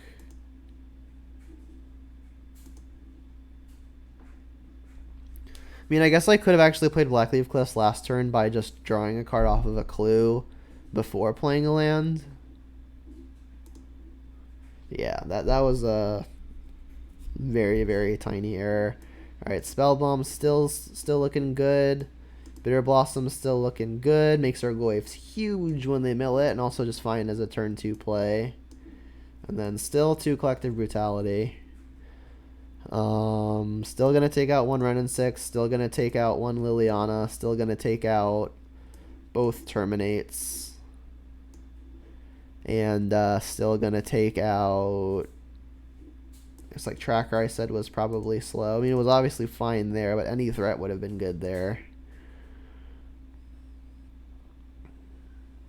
One more cut? I forget what it was. Oh, it was like 1 Inquisition, right?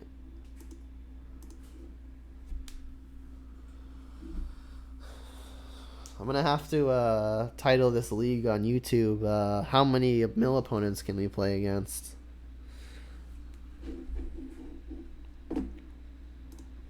Alright, well, we might turn to Bitter Blossom. Granted, the Bitter Blossom plan is kind of awkward versus Mesmeric Orb. The opponent has mulligans at least once.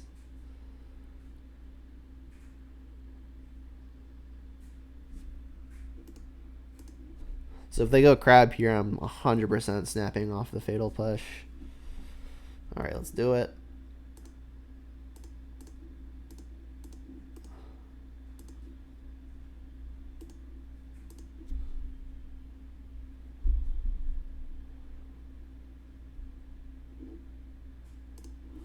So if the opponent has Drown in the lock, I think I want to play this Bitter Blossom off of the Swamp, because then Drown in the lock does not counter it. If I put a Fetchland in the yard, it will. So I'll go Swamp Bitter Blossom.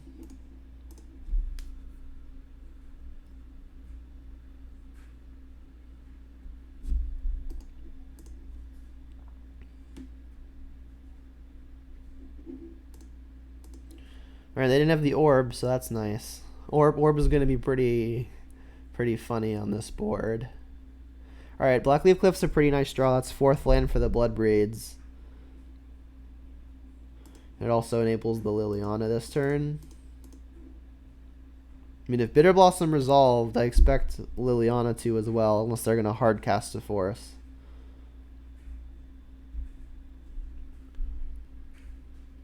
And then what do I discard here? Probably just a Spellbomb at this point. I think I want to keep all my threats. Especially the especially the Bloodbraid threats.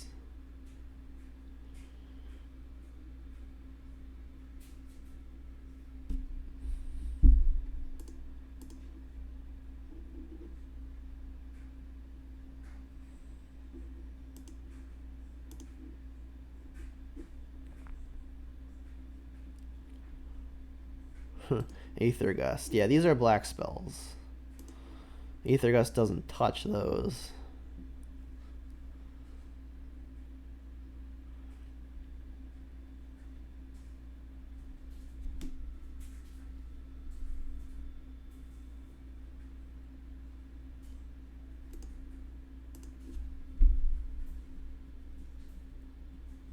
No orb, please.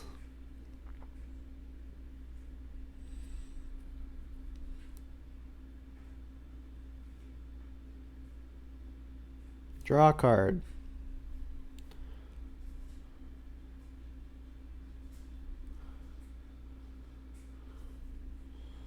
What is this?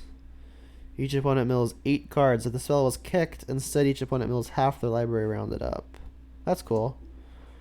Alright, well, Stomping Ground actually a really good draw. It's untapped green, and we don't have to fetch to enable archive traps. Oh, they just straight conceded. Is Jund afraid of mill? I would hope so. I mean, I think this matchup is very good from the Jund side, and our 3 wins are actually all versus mill. So, the record indicates that, yes, they are afraid of Jund.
Can we get mill 4 for 5?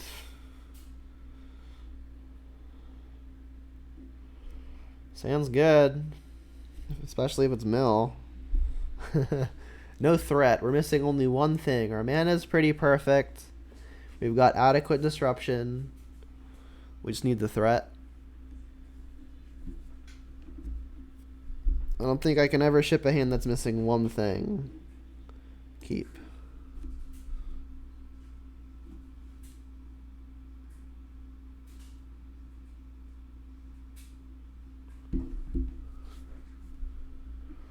Alright, well, looks like Shadow. And this hand's very well set up versus Shadow.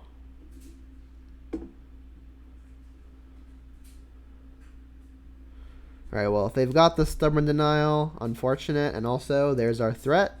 So, very well-rounded hand all in all.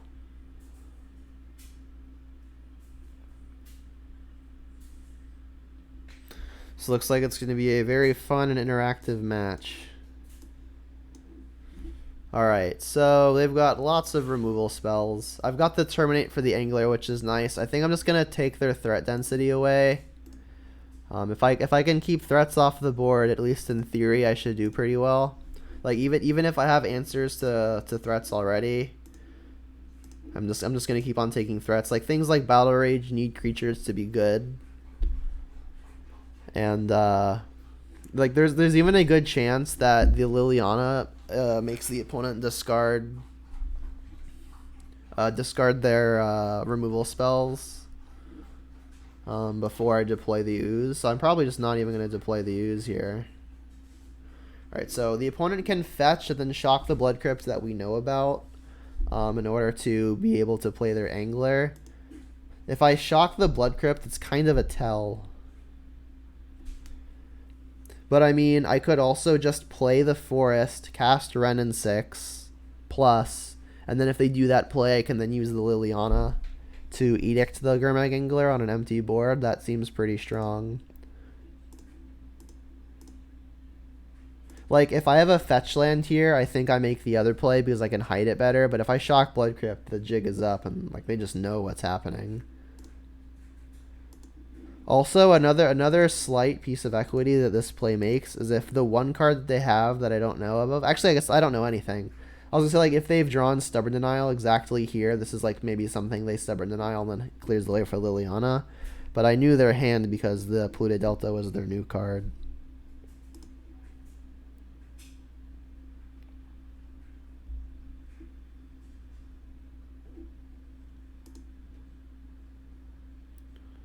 Or they don't Angler here. That's pretty interesting to me. I mean, I should still probably try for the Liliana.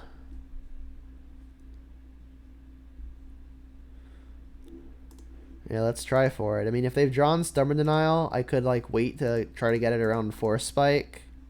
But I'm not even guaranteed to have a land to let that happen. Yeah, see, like, this Liliana resolving is kind of nutty. Kling's not going to have a whole lot of utility. I mean, it's possible I want to keep the Kling because one of the ways I could lose this game is some Snapcaster shenanigans. And Bolt is unlikely to actually kill something. I think I'll just discard the Bolt. And then ideally the opponent starts pitching removal, or they just drew another land. That's good for me too.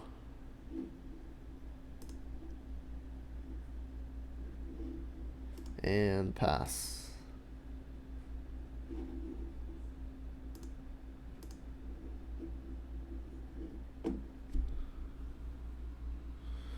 I mean, the combination of walkers is going to be pretty difficult for Grixis to beat.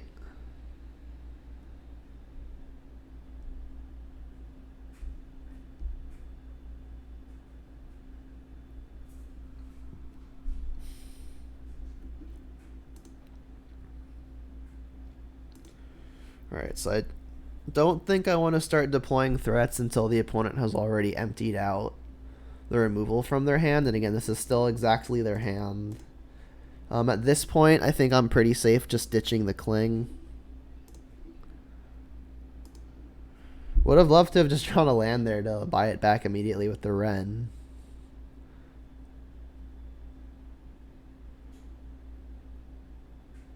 There goes Battle Rage, makes some sense. And then, yeah, it's like no matter what I play here, it would just get pushed. I mean, I could also just force the issue. Seems a little loose though. I'll just keep passing. I'm the one with 2 planeswalkers in play. Onus is on the opponent to change the status. So I'm not just gonna play into what I know they have when I'm already so ahead. There's no reason to let it happen. Alright, well that's a small punish, but I mean, even then, not really. I've got 2 threats. I'm just gonna continue being patient, I think. There goes Terminate. That makes some sense. It's the only non-redundant spell.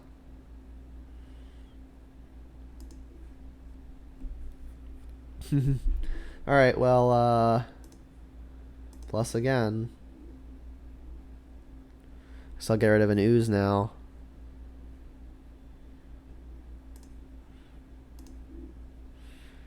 Angler. I mean, they need threats to win. There goes Dismember. And I've got 2 planeswalkers with the ultimate buttons ready to go.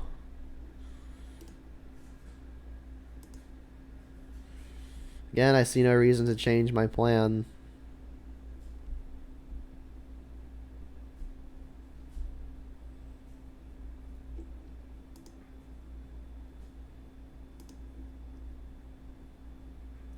Alright, so if I want to ultimate the Ren and 6, I can start flashing stuff back, but I think I'm going to want to keep it. Maybe even same with the Liliana. The only thing that bites me is if they flash in a Snapcaster and then can unultimate one of my things. I mean, the ultimate on the Liliana doesn't even do a whole lot right now. So I'm going to plus Liliana and then probably just ultimate the Ren. And then I'll discard Ooze.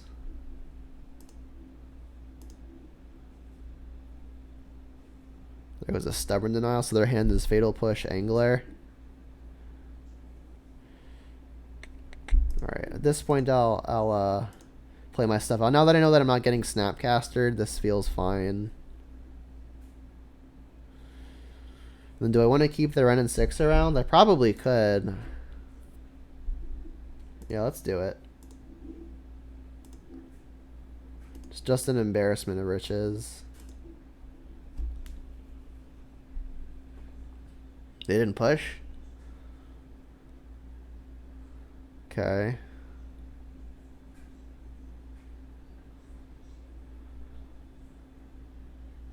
I mean, if they play like double threat here, that could be the avenue that they win. I mean, but even then, I'm just going to ultimate the Ren and 6, then any land that I draw is just a terminate. Literally.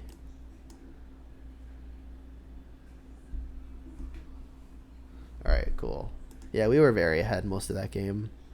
Alright, so Grixis Shadow. Let's bring in Spell Bombs and Fatal Pushes. Bitter Blossom is absolutely absurd versus Shadow. If they don't have Battle Rage, they just can never push through it. And also just kills them pretty easily. I don't know that this is a Cleansing Wildfire matchup. We can keep them off of red with Cleansing Wildfire, because as far as I'm aware, they don't have basic Mountain. So I'll put it in this maybe pile.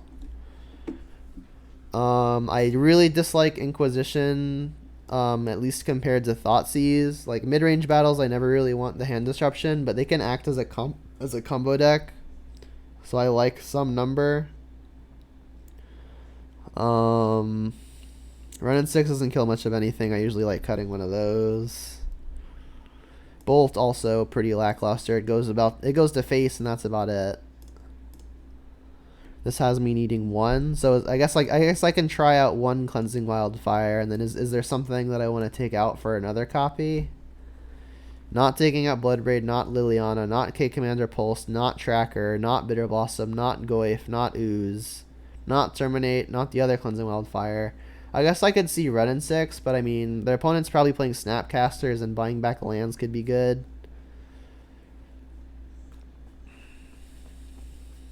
I think I'm just gonna run the one. I could see taking out a land. Taking out a land could be right. But I mean, with all these expensive spells that I really want to hit, I think taking out a land could be a liability.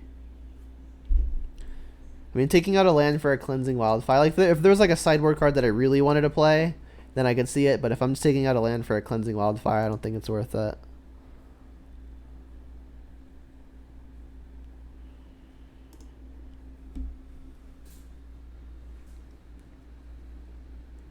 Jeez.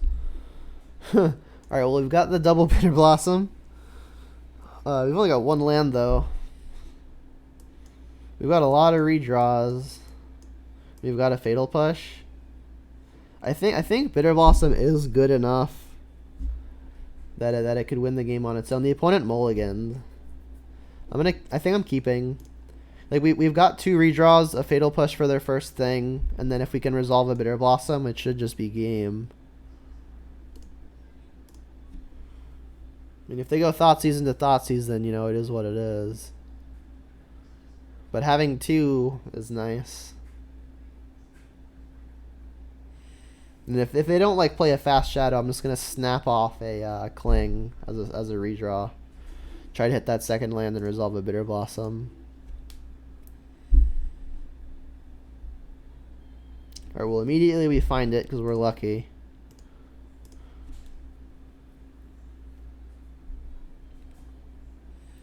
So hopefully they don't have the second hand disruption spell or the stubborn denial. Alright, well they do have it. Bummer. Boo.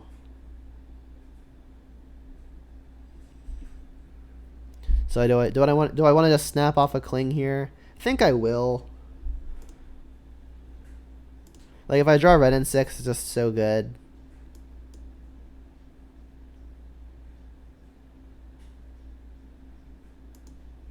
I'm gonna want to max out on green because of this Ooze.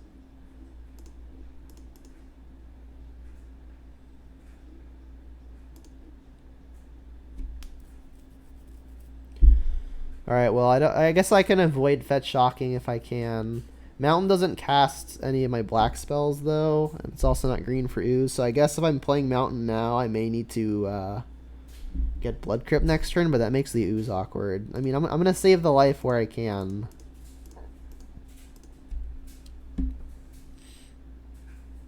If this gets pushed or dismembered, so be it.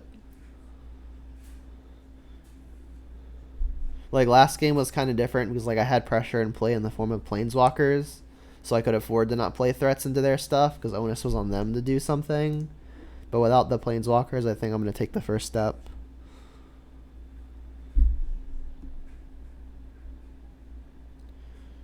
Angler crap.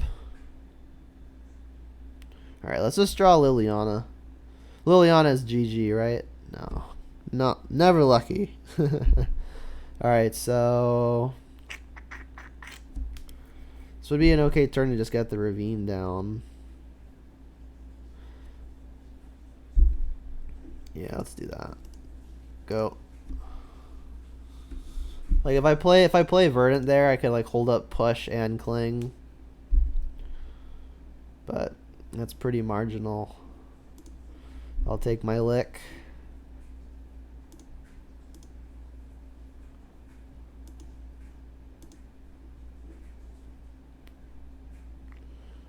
I could cling myself just to get the redraw. Let's get the redraw.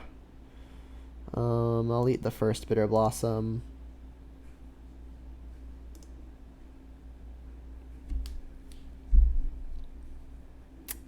More land, not great, obviously.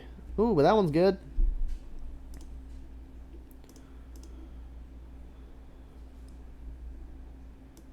Alright, let's get second black, and again we've got ooze. So, I guess more green. I mean, they're doing damage to me in increments of 5, and I'm at 11 without a shock, so there's a pretty good argument to keeping my life total high. And I've got ooze in play. I mean, if I draw another black spell, I'm going to really want the black mana, because I'm going to want a Fatal Push and something, so I think Swamp is a leading contender over the Forest. I've already got 2 green for ooze, there's not a lot of food anyway. Yeah, let's Swamp here.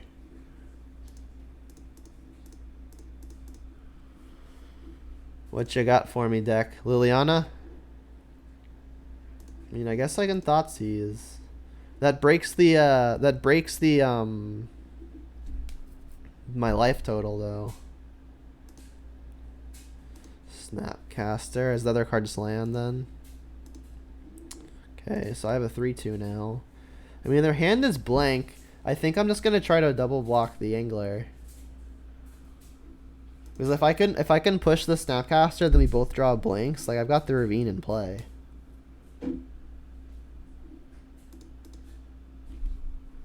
If they draw if their new card is like a Fatal Push or Dismember, it's gonna really suck. But I don't think I'm beating a Fatal Push or a Dismember anyway. So I'm just gonna go for the double block and try to empty the board.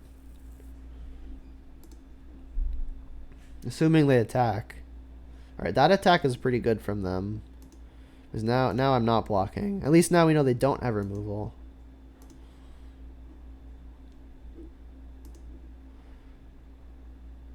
Yuck. Alright, well, if I play a fetch, I can cast Fatal Push and escape a Cling to Dust, so I think I should. And I'm going to get Forest, so let's play the Verdant.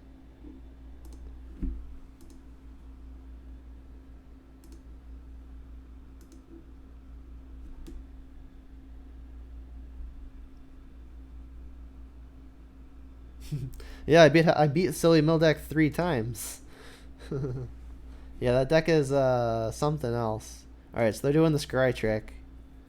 The Bobble and the Mire. Hey, they didn't like it, so you're telling me there's a chance.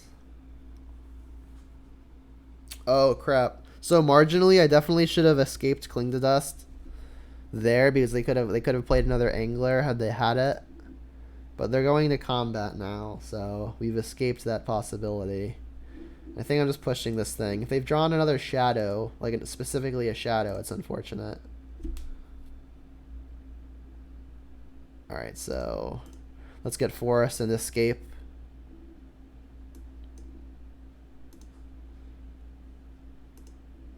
Let's get rid of Bobble. pay the requisite mana cost. And then I'll leave Bitter Blossom because it makes my glyphs pretty big. Second Cling, not really providing a whole lot of value. I'll take the Fatal Push. I'm gonna have instant in my yard anyway, and if I draw Renin 6, this is a land in the yard. Not taking the Snapcaster because then I don't draw the card. Hey yo, that's a Terminate. I'm gonna Terminate in response in case they draw Stubborn Denial.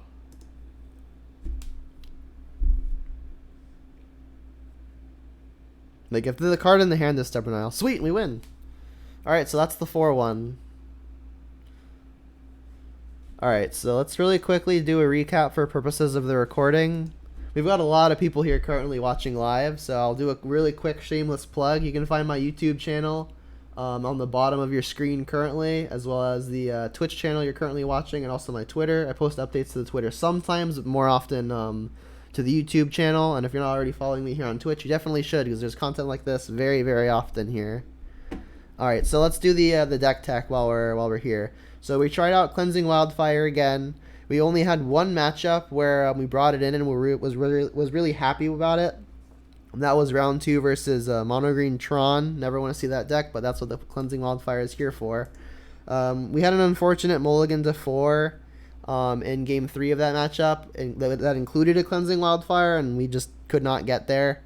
But I mean, we played against Mill 3 times, and I'm pretty sure Mill is an excellent matchup because we went 6-1 in the matchup for a combined 3 matches won. What's up, Lauhan fan? But yeah, I still really like the split of 4 Inquisitions, 2 Thoughtseize. That's fairly standard. I still really like the split of 3 Fatal Pushes to 3 Lightning Bolts. There's just a lot that outsizes Lightning Bolt right now, i.e. Death Shadows, other Tarmogoyfs, and lots of things after they get out of range with Prowess no longer get touched by Lightning Bolt. Like if you try to Lightning Bolt to Swift Spear and they Mutagenic Growth it just feels like such a blowout. I still really like the Terminate. There has yet to be a scenario where I wished I could kill a non-creature permanent. And so I think Terminate is just the right meta call between itself, Abrupt Decay, and Assassin's Trophy. Tarmogoyf still absurd. I still like the 2 Scavenging Oozes. Haven't felt too clunky drawing multiples. I still like the split of 1 K-Command, 1 Maelstrom Pulse. I think K-Command not at its best right now, so I'm just playing 1. Lots of the removal that opponents tend to have tend to be exile-based, or they just go over the top of you with Uro. So buying back creatures is not usually a super relevant mode, but it can be a good amount of the time. So 1 is fine. Pulse my catch-all. The tracker has still been pretty insane. We saw it twice this league, and it was good both times. Liliana still absurd, and then Bloodbraid still the best generic top end of the curve filler that Junta's available. And the sideboard has been still absolutely insane. Please, please, please try Bitter Blossom. Holy crap, this card is absolutely absurd. And we played against Mill 3 times, and they milled it every single time, and it made our glyphs 8/9s. So hell yeah, we had 3 matches this league where we had an 8/9 glyph, so that was pretty fun. Damping Sphere was fine. We brought that in versus Tron. We had it in a game where we won versus Tron, so that was nice. That's what it's there for, in addition to things like Neo Brand and Ad Nauseam, the like that. Brutality, just very, very versatile. Brutality is also really, really great versus Mill. So if you expect to see lots of Mill, I definitely play the 3 copies. Then Ashiok's still a great disruptive card, and then I still also really like the Fatal Push for things like the Mirror, Blue-Red Prowess, and Shadow, because Fatal Push is great in those matchups, whereas Bolt can sometimes be lackluster. Alright, so that's going to do it for this league. I know I already shamelessly plugged myself, but if you're not already following here on Twitch, please do so. It'd be a great way to support my channel and my content. Speaking of my content, if you want to see any of my past leagues, this is Jund League number 33. So there are already 32 Jund Leagues, plus extras like the Mana Trader series already uploaded on my YouTube channel. And this video is going to be uploaded very soon, right after this recording ends. So if you want to see more content like this, you can head over to my YouTube, and it's all there, I promise. So with that said, have a good one, and see you next time. Hey, thanks for the follow.